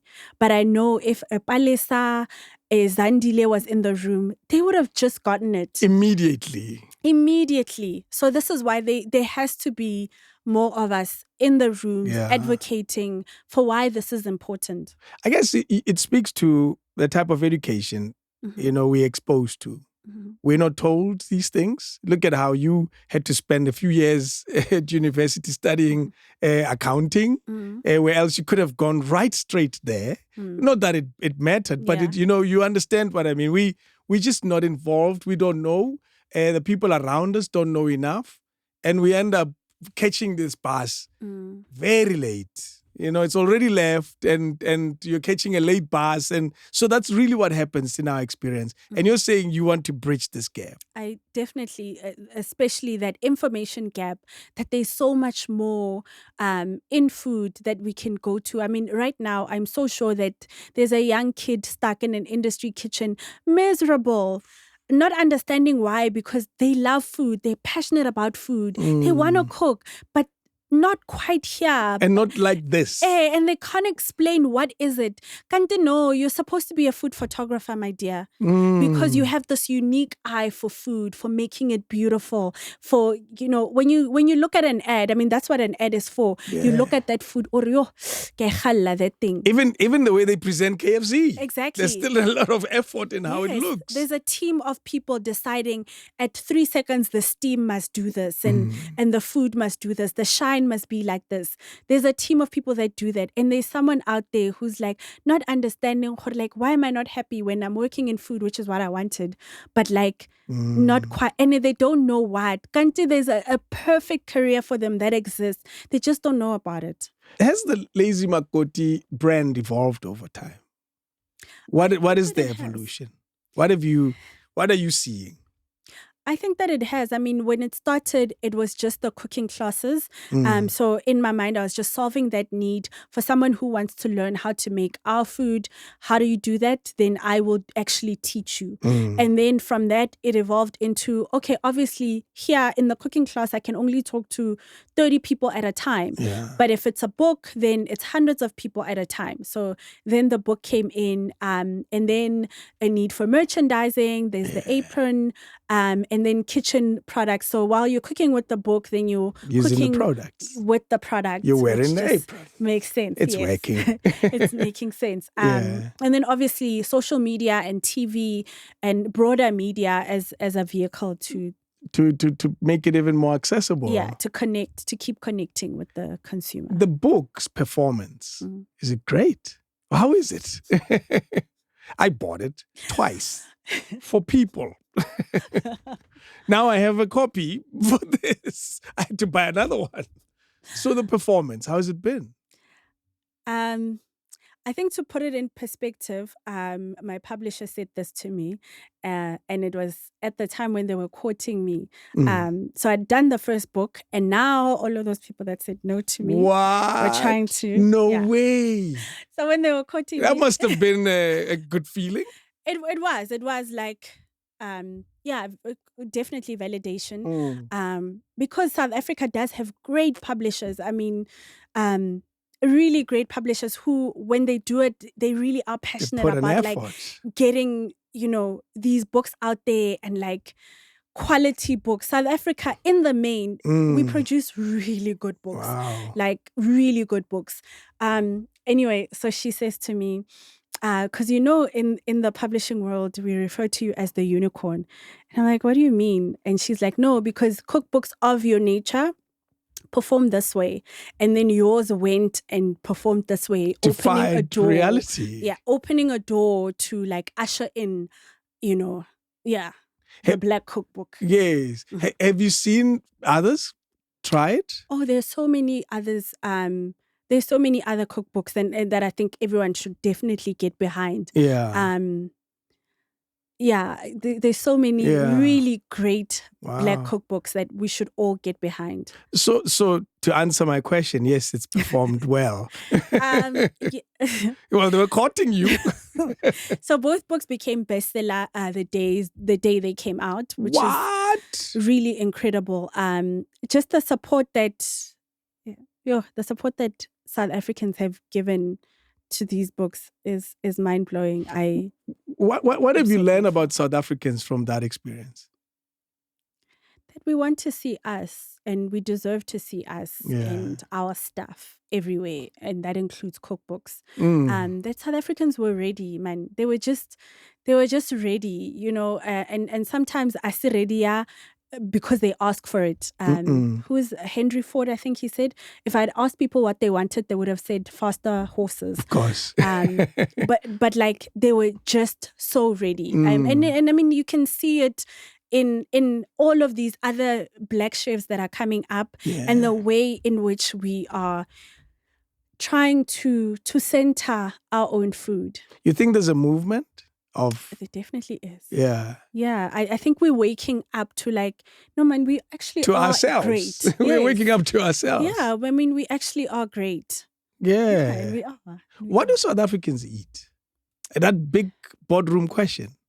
What do we eat? So we eat, so like I said, we eat nose to tail. So that's every single thing, the entire parts of the animal, we eat it.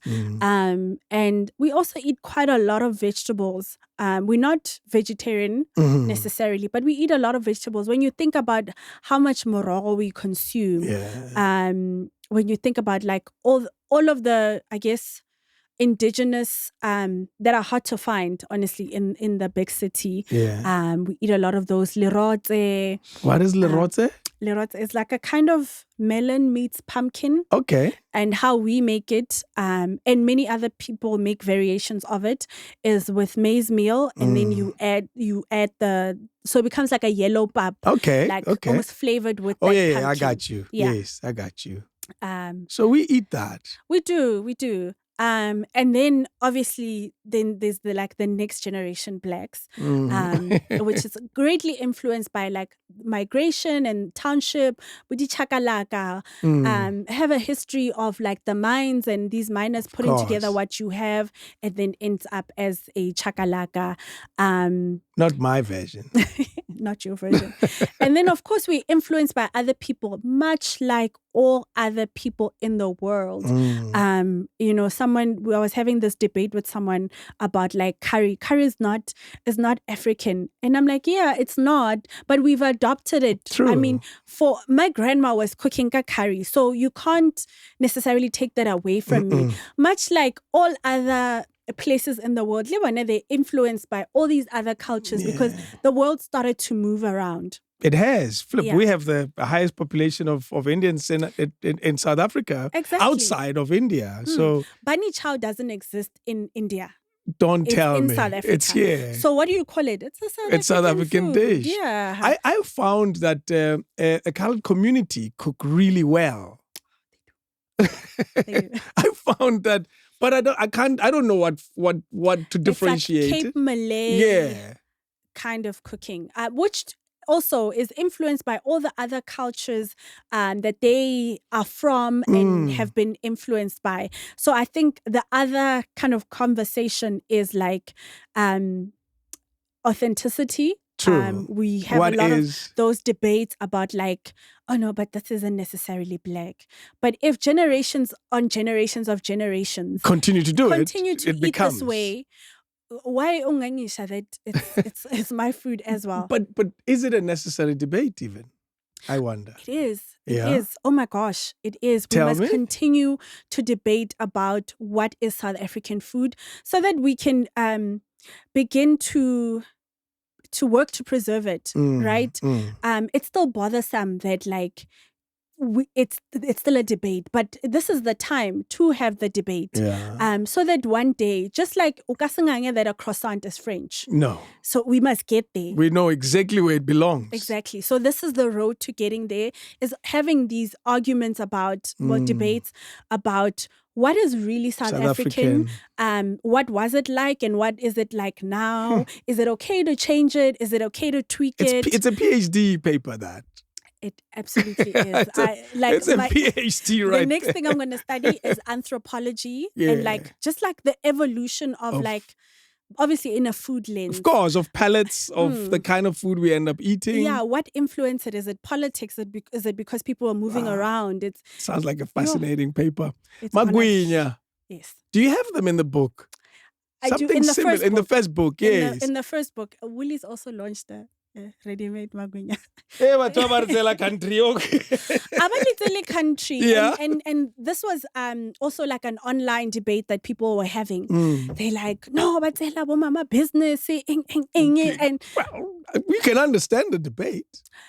but it's not what's the word? Not, I don't want to say true, but like it's not. No, I will ask bait. Look, it's the word is not true. It's not genuine. Yes. Yes. In English, I need it. Yeah. Yes. So I would similar primary school. It's not genuine. Yes. Because someone in, let's say, Bryanston, who is going to go to a Woolies, areke magwinya au. Natlo ya ko mama? No. So they wouldn't travel to Mufolo. No, they weren't going to. Yeah. But now what are we doing? So we're opening up options. So they could have had a croissant, but now they're going to have South African magwinya. And then there are people, brand new people, who will taste magwinya for the first time and develop a palate for ligwinya. That's it. That the day alinko mofolo, olo duma ligwinya. You made me think. So this is an entire economy that we're creating. Sometimes the win is just exposure. True. So for someone, for other people who wouldn't have otherwise bajeli dombolo, now people buy because it's there. Yeah. Is it there now? That's it. Is it available now? It's available now. 45 seconds? Yes. I just click. Yes. It's ready. I like that it's a load sharing proof. 45 seconds is very short. Quick. So that's what we're doing. We are further promoting South Africa and South Africanness, creating like that. Lidumoleo la South African food. So one day, because all this time oyaka ulwets oreka dombolo, now hono liduma because you've been having it. True, and I didn't know I could get it that easily. Now I know I can. Exactly. So this is also encouraging trial. Yeah, because we're not saying make dombolo if you've never made it before. True. No, you just buy it, then you sample it. Oh, okay. It's not nice. so bad. I say, my mom is better than this one. Exactly. All of that. Oh, no, I see how. And then next you stumble upon the recipe and then you make it. And then now it's part of your family recipes. And now you're also doing a lot to preserve it. So they talk about how to preserve a language, you must speak it. True. Absolutely. To preserve a food, people must have it. Yeah. They must have it. They all must the time have it. So it really is a win. When you see a retailer creating our product, putting it on shelf, they are validating that there are enough people that are going to buy this thing. Yeah. And therefore they are helping do the job of preserving. You know, something that comes across maybe, I don't know if you're aware of this, about you, is your passion for this country. I love South Africa. I am if you cut me, I will bleed the South African flag. Because that's what comes across. Yes. It's so obvious. It's like I'm talking to a CEO of SA Tourism.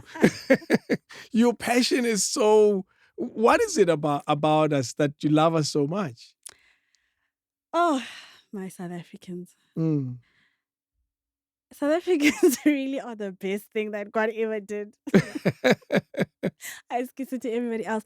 We are so lucky in this beautiful country that we have. Just South Yeah. Africa is a country, the landscape is beautiful. Yeah. And then the people, I don't think we give ourselves enough credit. And you see it when you travel. Mm. I remember being in Chicago with friends of mine, and then we got lost. Then we're trying to like flag people or like, can you give us directions? And nobody stopped.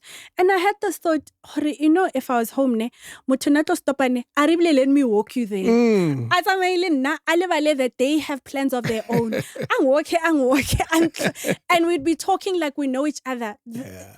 This is South Africans. Like That's us, eh? the magic of robote isavereki and then like a street beggar, I am and start directing traffic. You Like don't find that anywhere else in the world. it's insane. Like South Africans, I know we have problems. We have big problems. But I don't know that you'll find any other kind of people that are as loving, as giving, as generous Yeah. as we are. And like I said, unfortunately, some of these things you discover them when you go see other people and you're like, if I was back home, this would be done so differently. I was DJing in Umlazi and I played Memo Tswadi, Judith Sipuma. I was taking a chance. Yeah. It worked. They were singing. It's like they don't know what they're saying. That's us. That is so South African. I remember being in KZN with a good friend of mine, Zanele. And so she's talking to me in Zulu. And like she's from KZN, so it's like a real Zulu. Yeah. And I'm from Limpopo, so it's like a real Pedi. So look up and on we're the- having this conversation. And you're Gebela carrying Spedi. on. And then the driver was like, what the hell? What in the generations is this? Well, I had a 3-hour chat with Nati. He spoke 100% Xhosa. Till today, I have no idea how I understood him. But you did. We had a 3-hour conversation. How South African? We have to cook, otherwise I'm going to waste your time.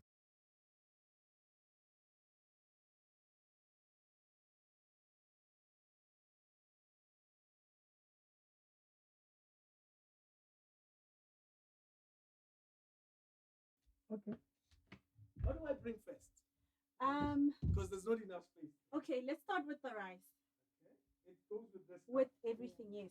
The wood chop. Okay. And then. And then let me get that tray. Okay. No. I got it. This is like raw stuff. Yeah, that's right.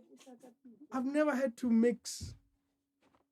Let me tell you what I recognize. This I recognize. That is? It's garlic. Yes. This looks familiar. Paprika. Did I just say paprika? So that's curry spice, turmeric, oil, onion. Okay. Jeez, I'm gonna cry. Onion? Let's see you chop. You want Okay. to cook? Do la more. I'll do it. You'll point. You know what we should actually do? Yeah. A cooking class. You can invite your male listeners. My buddies. And then okay. that would be a better way of doing it. Yeah. So tell me when, and we can make do it happen that. very Yes. quickly. We are doing this. Yes. Okay. What do they call it? Spicy Sunday Sunday rice. Yes. Does it need a stove? It does. You sure I can mix it without a stove? No, it does. There's onion. Why does it need an onion? Onion has no taste. Why do we use onion to cook? Onion has so much taste. No. So the idea behind this is if you have leftover rice, Okay. to like zhuzh it up. Ah. So yes. I have to do this. Yes. So now you have to chop the kopa neat. I chop it neatly. The pan. The pan. Yes. I have to chop it neatly. Yeah. Let's see you start. I would have done this. Yes. Correct. Right step. But it's going to make me cry. Shouldn't I chop it in a water bowl or something? Okay, so nobody likes to chop onions. Nobody. I don't know why. We should have used different. We need an onion AI. Nobody likes to chop onions. I'm gonna cry any minute. So you're gonna dice it. So it's after what that, is you're what gonna is dicing? You cut it into like little tiny squares. Pieces. Yes. Okay. See how my knowledge is so useless. Isn't this enough? No, all of it. In this? No. Just that half. Thank Yeah. you, Lord. Just that half. Okay. Okay. So I have to make it tiny. Oh, thank you. So tiny, it's almost like garlic. Not that tiny, but yes, you're going in the right direction. So far? First of all, you're using the wrong knife, but that's fine. That's the knife I have. That's the knife I have.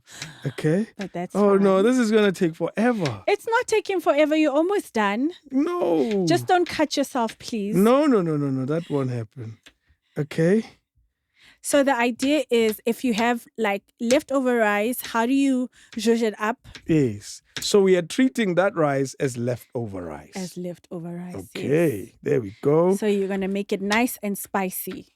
Okay. Let's see. And what does it go with?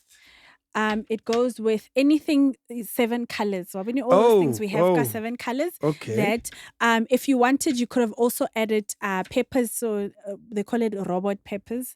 Yeah. I guess because robot in red. And Oh, yellow that. Yes. I'm about to cry. Any minute now.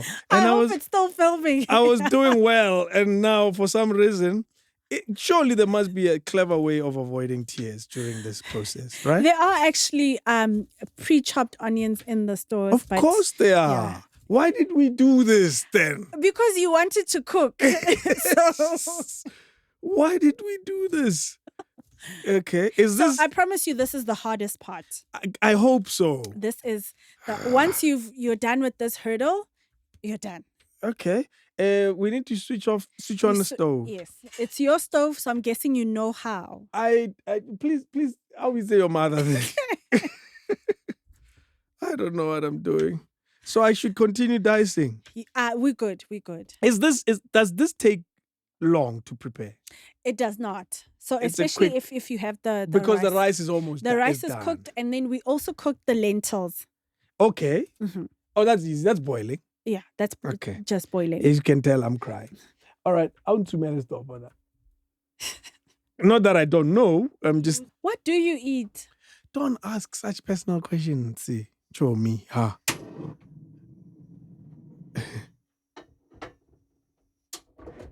It was on. Okay. Yeah, it is on. I eat rice every day. Okay. I can see that. Okay. First, you're going to pour in the oil. Yes, of course. That's the easy carefully bit. Because. Is it all of it? Is it too much? No, pour. I'll tell you stop. Okay. No, actually, let's do all of it. Really? Yes. Okay. So that's about 2 and a bit tablespoons. Yeah. So that's fine. So we want our oil to heat up, and then once it heats up, then we're gonna fry our. Hey, I'm scared for you to temper with the stove. No. I'm making it. I think it's too high. Okay. Yes. Yeah, I think it's too high. So I've reduced the temperature. Okay. Can I just put them in, or we wait for it to? Waiting a bit just for the oil to be. Okay, to be warm or to hot? be hot, and then once it's hot, we're gonna go in. We're gonna go. I won't be responsible if the studios burn. Do you know what I can make? What can you make? Eggs. I can boil eggs. I can fry eggs. I can make that. Is it called a French toast? Because it's so hard to make eggs. I'm telling you what I can make. I can make mince. It's my specialty. The mince. That's what we used to eat. I shared a flat with 4 guys. So we had different days, tawapea. And my day, they knew what they were going to have. They were going to have mince and macaroni. And I would be full before I dish up because I would be eating as I'm cooking. That's what I can make. See, so this part, Guys, that's a red flag. What red flag? My flags are all white. That's a red flag. Is it warm enough? It looks It is. It looks it. It is. Okay. All right. So now in with your onions. Carefully. Okay. Look, it's facing the other way. It's sizzling. It's sizzling. It is. Imagine. I am cooking. Where's the little thing? You need like a wooden spoon actually because this is going to scratch your... Oh, my paw. Yes. Okay, it's good enough. Okay. Do I wait for it to brown it? Do we have to? No, we're not browning it. We just want it translucent. Okay. So just like a minute or so. And then in a minute, we're going to add in our garlic and ginger. Not now. In like a few seconds. It's chewy. It's still cooked. It's still going to cook. Oh. All these things we're going to add, we're still cooking. We're not done. We're still cooking. It'll still be in the pot. Okay. Yes, and the pot will still be hot. Okay. Therefore, the science is that it will still be cooking. I would have waited for it to brown. If I was doing this, I would have waited for it to brown a little. And then I put my mince, and then my mince browns. And then I chop tomatoes. I grate tomatoes. And then I put my chicken spice, my favorite. I use it on everything. I put my chicken spice in the tomato, and I pour in there, and I'm done cooking. But I have some idea. Okay. Hey, why don't judge too much? All right. What do I do next? Okay. Now we're gonna add in our ginger and garlic. This guy I know. Hope you know which ones. I know this is garlic. How much are you putting in? I would have put all of it. It's too much. Hey, but it's good for your immune system. Oh, no. No. There's a teaspoon. Teaspoon? Let's do 1 teaspoon, please. Really? Yes. What about the rest of it? It has super hectic farts, though. Garlic. Let me tell you. Hey, Right. I can relate. You can relate to the piña. Okay. Wow, I'm cooking. It smells like food. And then the ginger. It smells So ginger and garlic, they go really? really well together. Okay. Now we're going to add in our ginger. How much ginger. This Same. is ginger. This looks like. You can do a teaspoon or half a teaspoon even. Oh, it smells like a smoothie or a. It does. That's my relationship with garlic. Teaspoon. Yes. Full. Yes. Yeah. Okay. Okay, and then stir. Stir. Can I stir this guy? Yes. You It's going to have burn marks. You would. Yeah, when I was younger. Oh. And then now we're going to add in our spices. So that's the curry powder and the turmeric. My relationship with this color, Keraja. So that's one of the ingredients in a curry is turmeric. So that's what gives the color. Yeah. So a teaspoon of that. Okay, hold on. We don't waste here. We don't waste. All right. A teaspoon of that. There are more teaspoons on the side. This guy. Yes. This looks so little. Is it good? Yeah, that's perfect. Gotta get cheese somewhere. Because it was slow. Oh, really? I don't want to make mistakes. You're not going to make mistakes. Now it smells like food. Yes, and now the curry powder. Wow, I remember the smell. A teaspoon of that. Curry powder? Yes, yes. Okay. You can even use the same teaspoon. This is the last one. Teaspoon. A teaspoon, yes. A heap? Is it Yes, good enough? perfect. This is easy. Yes, and then mix. Mix. Okay, you said I'm slow. You chose all the easy recipes. Imagine if we were doing mopani worms stew. Fry. And then we're going to do something called deglazing. What is that? So deglazing is as you're frying, the food particles will get stuck on the pan. Yeah. So you introduce a liquid, it can be a stock or just plain water. Okay. And then you just just mix that. it lets it. So it lifts all of those food particles off because those food particles are flavor. Yes. Makope, I don't know what that means. Makupa is when they clog up together. Oh, okay. Yeah, Yes. see that in pap. So the other thing we're missing is salt and pepper. Uskawa. Salt and pepper? Yes. Do we have to? You can answer that. Okay. Let's get salt and pepper. And then now that So you said you spoke about salt and pepper. Yes. We can do that last. Now we can introduce our The rice. rice. Really? Add in a little more water. So that's the glazing. Deglazing. Yes, that's deglazing. How much? Let's do about 6 spoons. This spoon or the big one? The big one. Okay, no, let's do 3 of that big one. Okay. And see. Or 4. 2, 3, maybe 4. Yeah. Maybe one last one. Okay. Yes. And then give it a mix. Okay, while I'm mixing, you can do the list. Okay. Hey, I'm cooking. You're cooking. I can do man. You really are cooking. I'm cooking. I have to mix. There mustn't be a single white rice. Right. So that color we're getting from the curry, but mostly from the turmeric. Yeah. Turmeric is good for you. It is. And then now we can season. That's why. Yes, like Salt Bay. Okay. Salt Bay? Yes. Not too much. Is that too little? You know, in a recipe, we always say salt and pepper to taste. So that's with the understanding that we don't all add the same amount. So it's to your taste. Some people prefer it more salty. Some, I'll go one more. Okay. I think now you can turn off your stove. Really? So the residual heat will keep cooking everything. So when you turn the stove off, it doesn't mean everything stops cooking because the pot is still hot. As long as the pot is still hot, the stuff is still cooking. Okay. Yeah. I feel like I'm putting too much.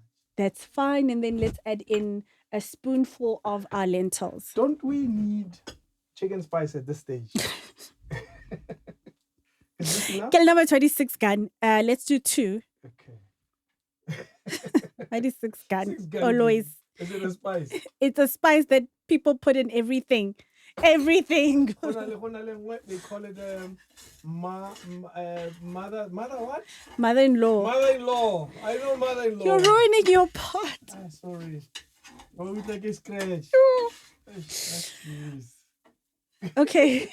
We're good. I don't know what I'm doing. And then to garnish, so to make it look pretty, you can use the parsley. You can either Don't tell me we're done. We're done. Never. You can either just place it or finely chop it and then sprinkle it. Come on, man. You're not talking about me here. We have to finally chop it. Yes. So just please don't cut yourself. Yeah, because it's tricky. Yeah, Jehantu.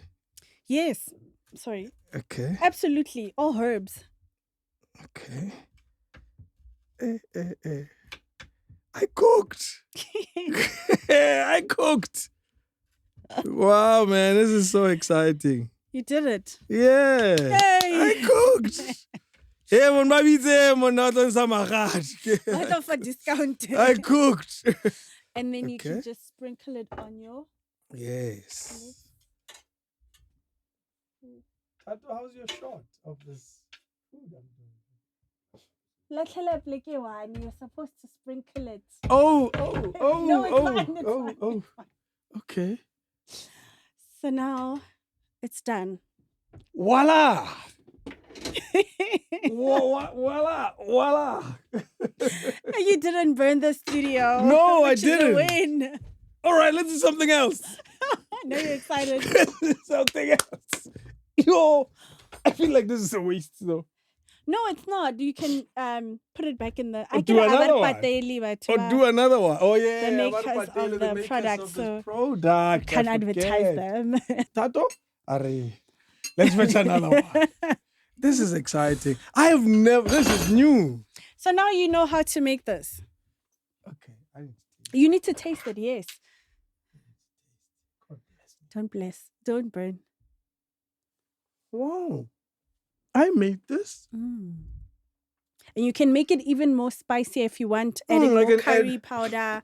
So Adding, this guy yeah, can make it more. yeah. But you need to cook it. Yeah, you don't can't just. season with it. You need to cook it. Do you have to cook chicken spice? Yeah, you do. Do you know why I'm asking? Because You use it to season yeah, like salt. yes, I do it with eggs because I think the egg is a chicken. The egg is a chicken at a very early stage. So that's how I use it. I'll tell you, say, okay, more.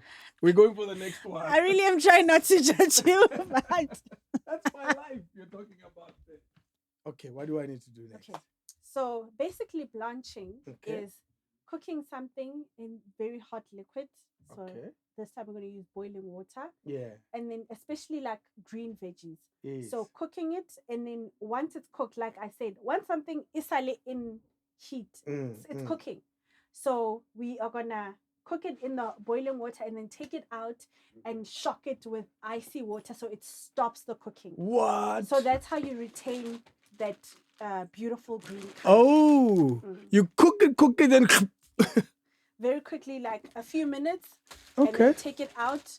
Even in the pot, it's still cooking. Yes, yes. So if we just drain out the hot water, it's still cooking because there's heat still in residual there. Heat is still cooking it. Wow. But now we don't want to lose the bright color. Yes. So that's why we want to stop the cooking. Got you. Yes. 100%. So we're waiting for water. Yes, sir. Okay. We managed to get some ice. I feel like Replacing your that's ice. neat.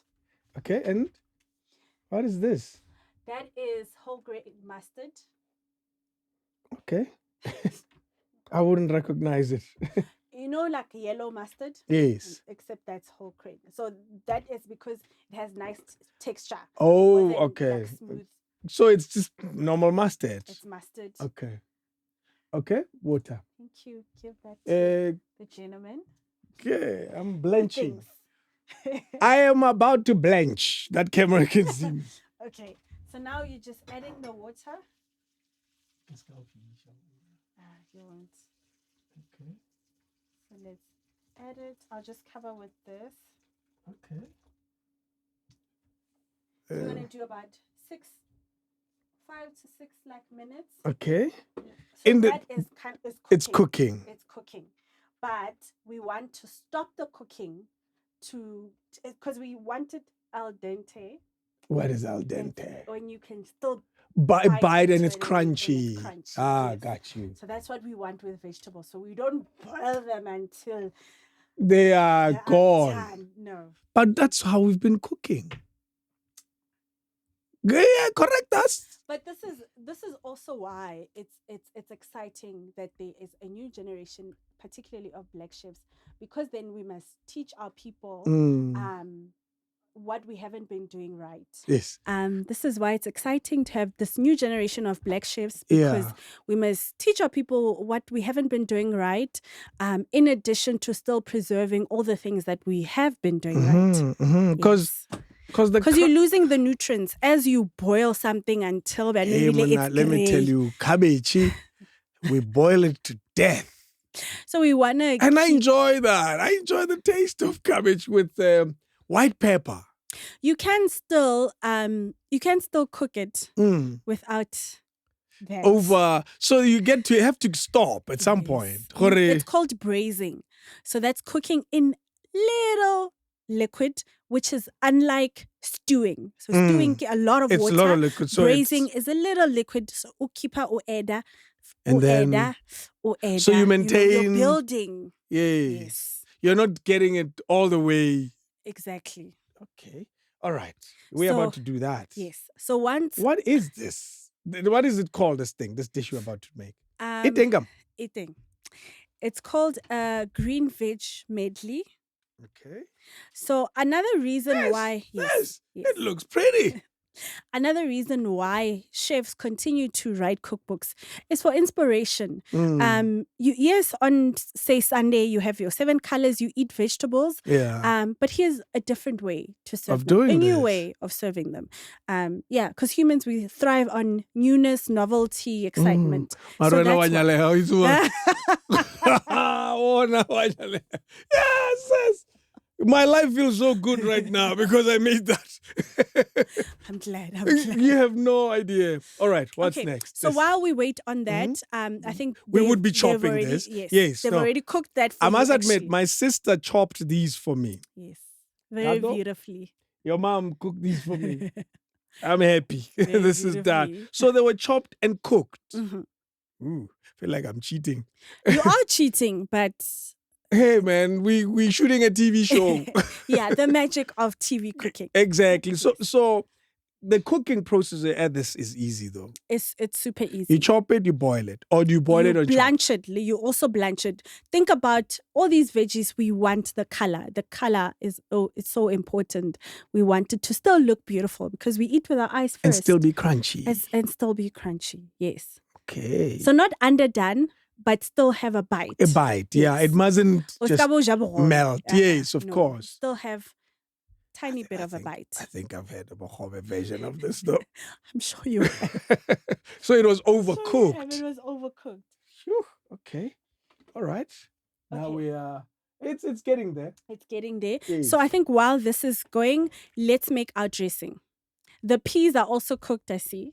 Oh, same thing. Same thing. Blanching. Yes. Water, not too much, not for too long. Yes. So still maintaining that color. Okay. That's what we want to keep with our veggies. How do we do this? What do we do next? So same thing. So now we're going to make a dressing. Okay. For our vegetables. Okay. Using all those ingredients. So you need a bowl because I think that's too much. I'm going to need a bowl, Tato. But dressing. It's something that we can just buy. It's ready. Do you know what's in it? They've written what's in it. Can you make out what they're saying when they say fructose? Yes, it's sugar. And when they say sodium, it's salt. Dressing, you can tell me what these things are. So yes, you can buy it. But for me, it's preferable, especially where we can. Let's try to make, especially like a dressing. It's so quick and easy to make. You can make it from scratch and know exactly what's in it. What you're making. The other problem about our food is sugar. Everything is laced with sugar because sugar is addictive. Sugar is your statement is incorrect. Sugar is nice. No, let's tick that box. It makes food taste nice. You don't agree with me. No, sugar is addictive. Kore eba name the drugs bar in they must name sugar. Because it ticks all the boxes of a drug. How hard it is to get off it. And then some of the things it does in your body. That's true. That the average person. All right, what do we do so next? for a dressing that would normally have so much salt, so much sugar, so much ing, now you can just make it. You can just, in 5 minutes, make a dressing for yourself. Let's see. What do I start? Okay. Let's start with the mustard. Let's see if you know which one that is. I know. It's easy. A spoon of it. Let's do a full spoon of it. Yes. Okay. This too big? Too big. Okay. Yes. That's perfect. Okay. And then some balsamic vinegar. That's the black one. Yes. You can do just a spoon. I'm not so bad, Oizman. This? Yeah. Okay. Wow, man, I'm making a salad dressing. I think that's oil. That's oil. Is it? Yes. A spoon of that. But food is nothing else but a process of getting olive oil in your body. I've heard that comment. That? Yes. Some honey for sweetness. Okay, how much? A spoon as well. You're changing my life forever. Okay. So now give that a mix.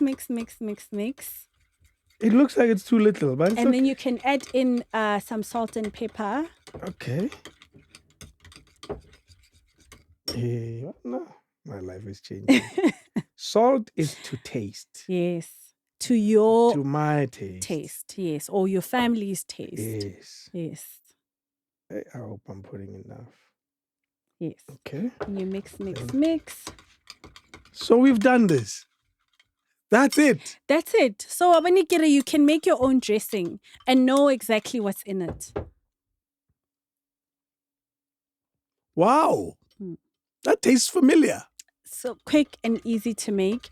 You can make variations of dressings. This. Okay. Yeah. Use different kinds of vinegars, red wine vinegar, white vinegar. So many. You can use any kind of mustard. Yes. You can switch it up. You can add citrus there, lemon juice instead of the vinegar if you don't like the vinegar. Yes. You can just play around with it. That's exciting. What's next? Okay. This guy should be all right now. Yes. So this should be all right. We've just blanched. Okay, let me take that. Let me write. It's hot. It's really hot. Okay. Wow, man. You can follow me, Tat. You can follow me with your camera.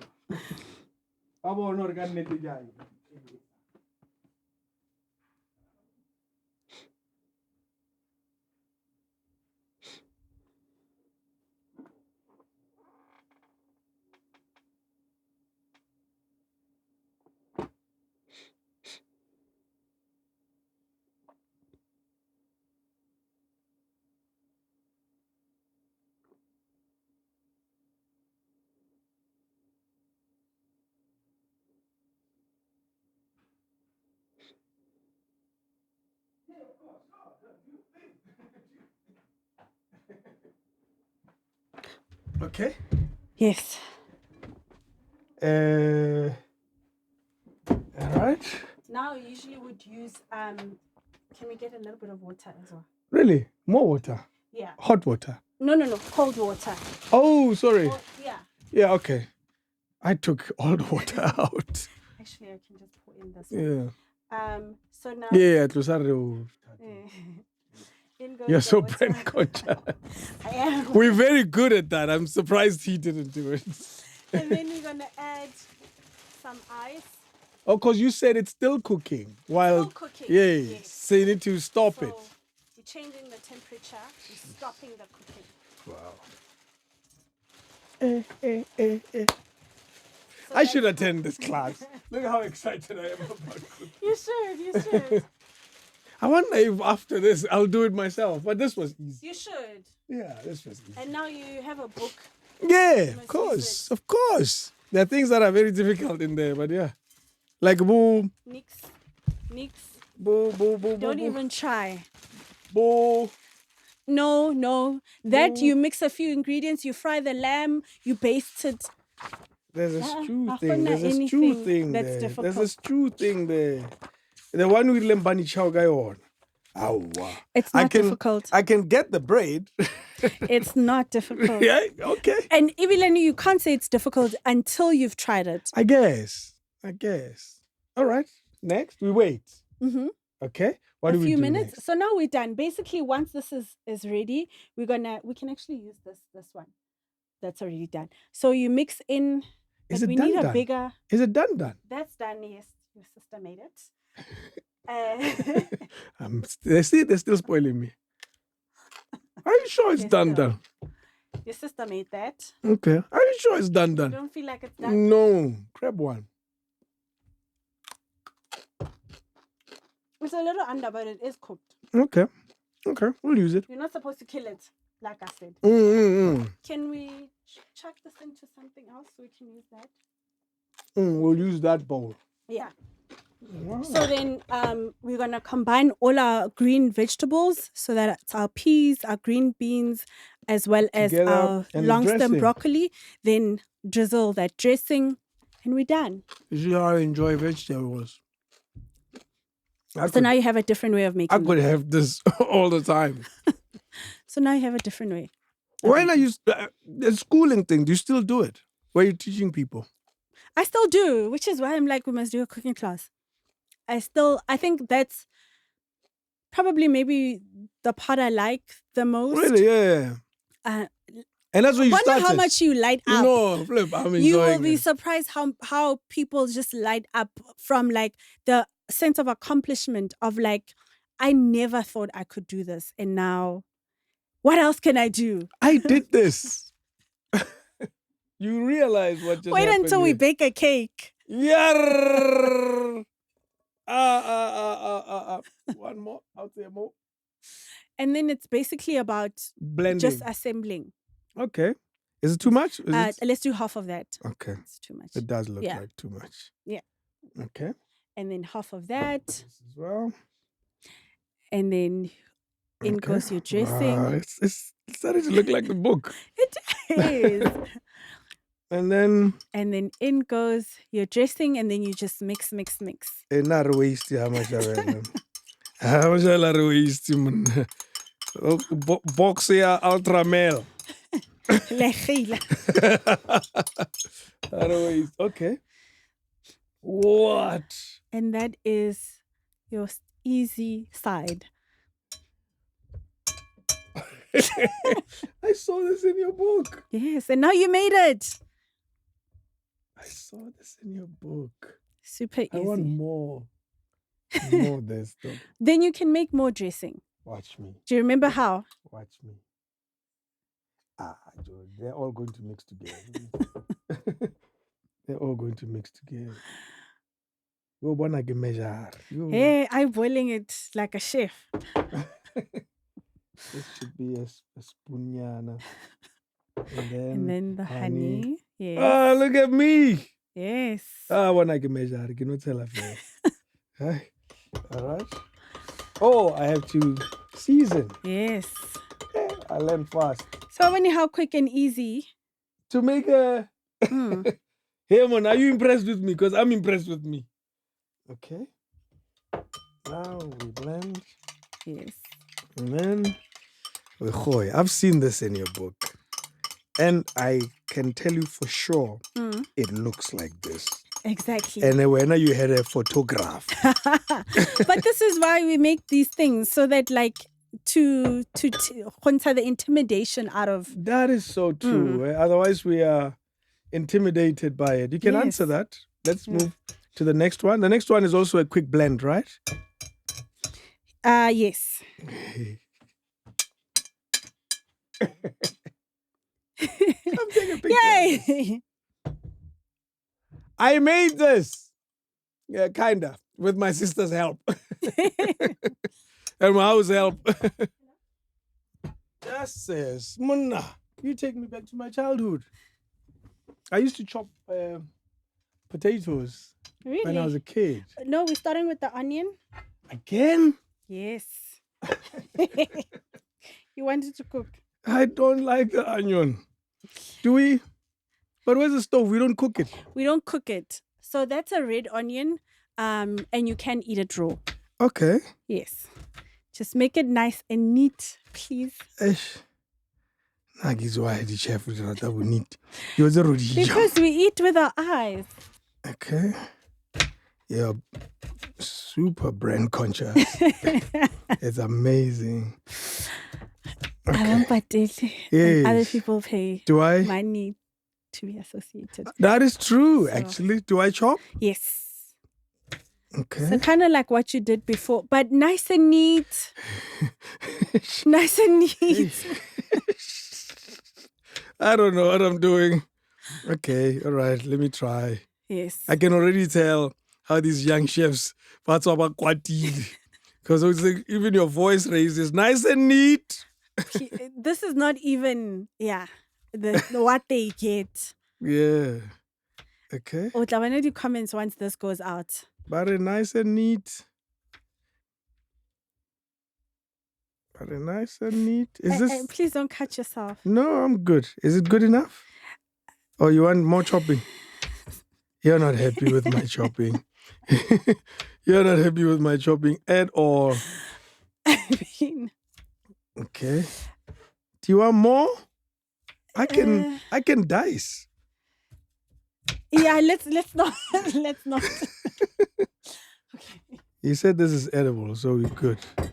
Okay. So now let me cut the potatoes in half. Okay. It's literally just cutting them in half.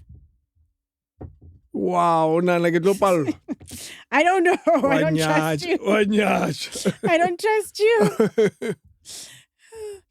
Okay. You know what else you need? You need knives.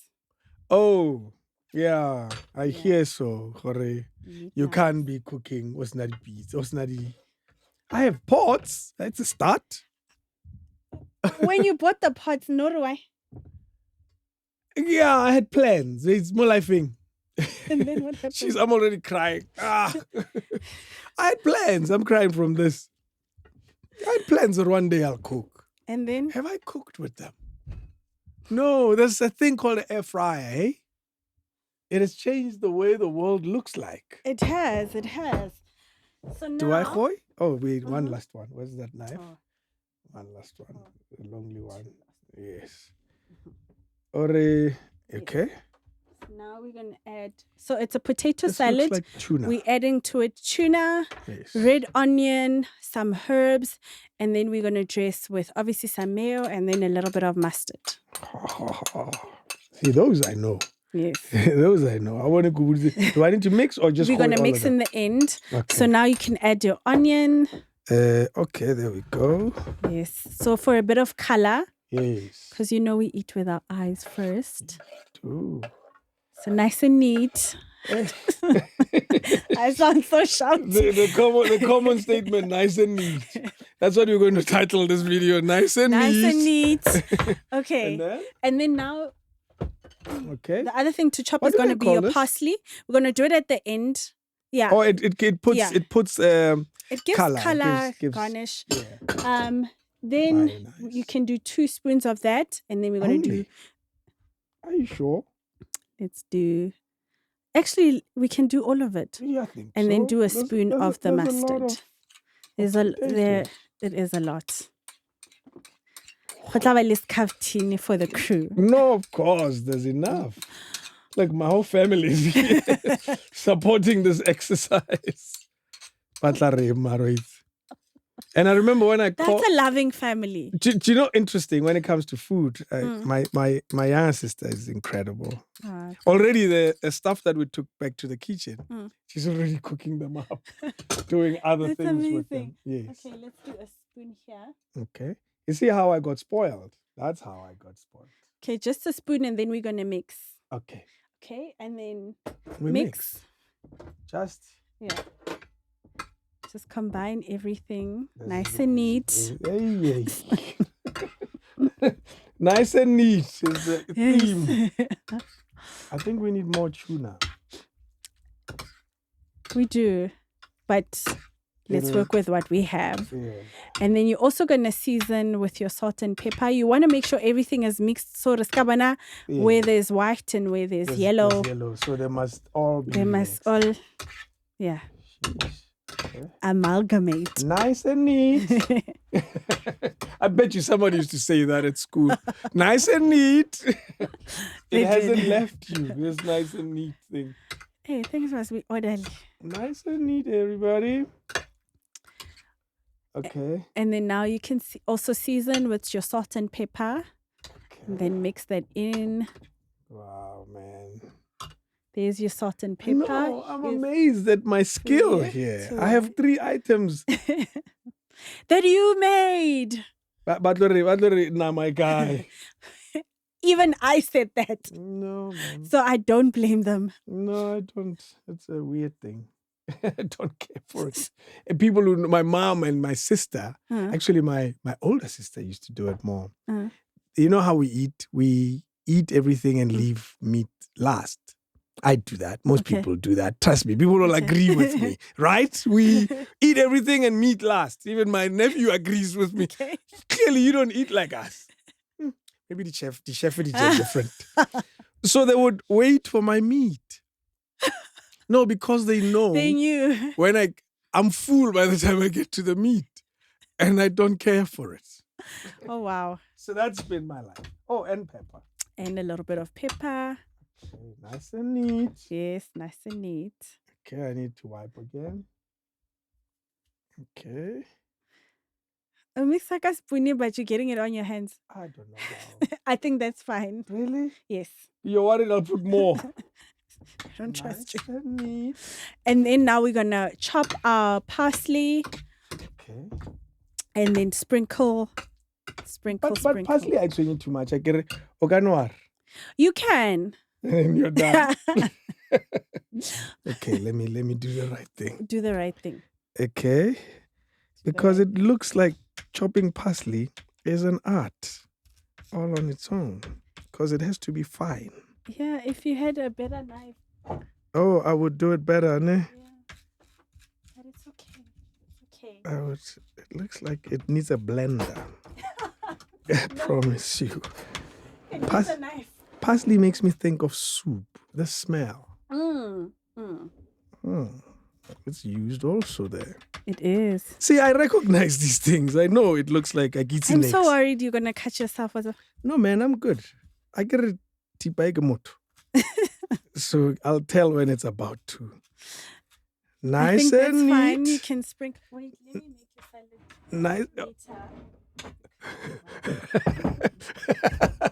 Because wow. I can't believe it because wow. I mean, and I understand you don't cook again. Eish. I need to solve that, ne? Nah, actually, You kisha. do. Nah, marnak. Absolutely do. Sharp. I'll be honest. I don't judge myself. When I need food, I call. You call who? I call people to order me food. That's what I do. I don't even have Uber Eats or whatever they call these things. I don't want So them. you lived a charmed life, eh? When it comes to food, yeah. And I eat every day and I'm good. Like I get a matata. I don't have problems. Look at me. Okay. Chopping parsley. Here you go. And then now you can just sprinkle it. Nice and neat. Okay. How are you not sprinkling on the same plate? I can tell the way you're repeating that gesture. Oh. Nice See, and neat. nice. Nice and neat. Yes. Tato, I want us to take pictures and compare her pictures to my pictures. I'm gonna do a little more onion for you. Oh, you think there's less color in there. Jeez, look at that. You wanna see that beautiful color. You need knives, sir. All right. I don't think I need knives because I don't use knives. But you're gonna use them once you have them. I guess. And knives are the chef's most important tool, eh? They are. Nice and neat. Yes. Look at that. It has color. Which page is this one? I think it's around those pages as well. Towards the... Just... 7 colors chapter, I think. Oh, yes. It is towards... Kitsedi porridge. Kitsedi... Wow, in look that at chapter. someone. Hey, there we go. Yes. Oh, yeah, yours look nicer than mine. Yours looks nicer than mine. Tato? What we do need you a think? picture. What? Yeah, what? Looking at the picture. We need more A tuna. great attempt. We need more tuna. A great attempt. So the potatoes had to be boiled, So they have to be cooked first. cooked for not too long, obviously, because Yes. we're not doing mash. Yes, we're not doing mash. And it's a potato salad. It's a different take on a potato salad. Yeah. So that's actually why we do cookbooks. Yes. Because some people in the main know how to cook, but we give you new spice. Yeah. Like, you find... So actually, it's an important point. You're saying you find people know how to cook, but a cookbook adds a little more to this thing that you've been doing for so long. For so long, the same way. So we're answering that question. Actually- Mom, what's for dinner? Actually, when we cook, us who know how to cook, we tend to do things the same way all the time. We have And a kids routine. would know what to expect. And apparently, Hmm. wow, I made this. Yes. My nephew saying, I made this. And which other one? Where is Do you the... see the pride on your face? And I That's made why. this too. Well, 3. Wow. That's why I man. do what I do. That's it, eh? Yeah. That's it. What do we expect next? Because you said this is the past now. This you did during COVID, Nganyana. I did, yes. How did you even pull it off? I We think couldn't it move was around. slightly easier to write a cookbook in COVID Yeah. because we were cooking so much. Actually, you're right. And there were no other distractions. So nothing else required my attention besides But kind of that. yes, actually, you're right. But what else do we expect? Another book, you said? Obviously, another book, a cooking show. On one of the big channels? Yes. Which one? Not yet, but It's coming. It's coming. Okay. Obviously, I want to expand on the range that is already there. So if you ask me what's my big dream, so kind of like who am I modeling my career after? Around, yes. I would say Jamie Oliver. Oh, yes. If you go to his website and see all the things that he's doing, so I went to your kitchen again. Fridge, the Lazy Makoti. The food that you eat, even the Lazy Makoti. So this is product. I want the kitchen. This is product now. Product is my next mountain. Is it cooking product or even this product? Because it could be both. It's everything. So I'm in the business of making life easier for you as it pertains to the kitchen. Mm-hmm. That is my big ambition. Wow, man. Yes. You're going places. Thank you. Wow, she passed by our studio and we cooked together. Bagaitsu, this has been amazing. You have no idea what you've done. And I like how you say it brightens us up. I don't care for cooking. I don't think about it.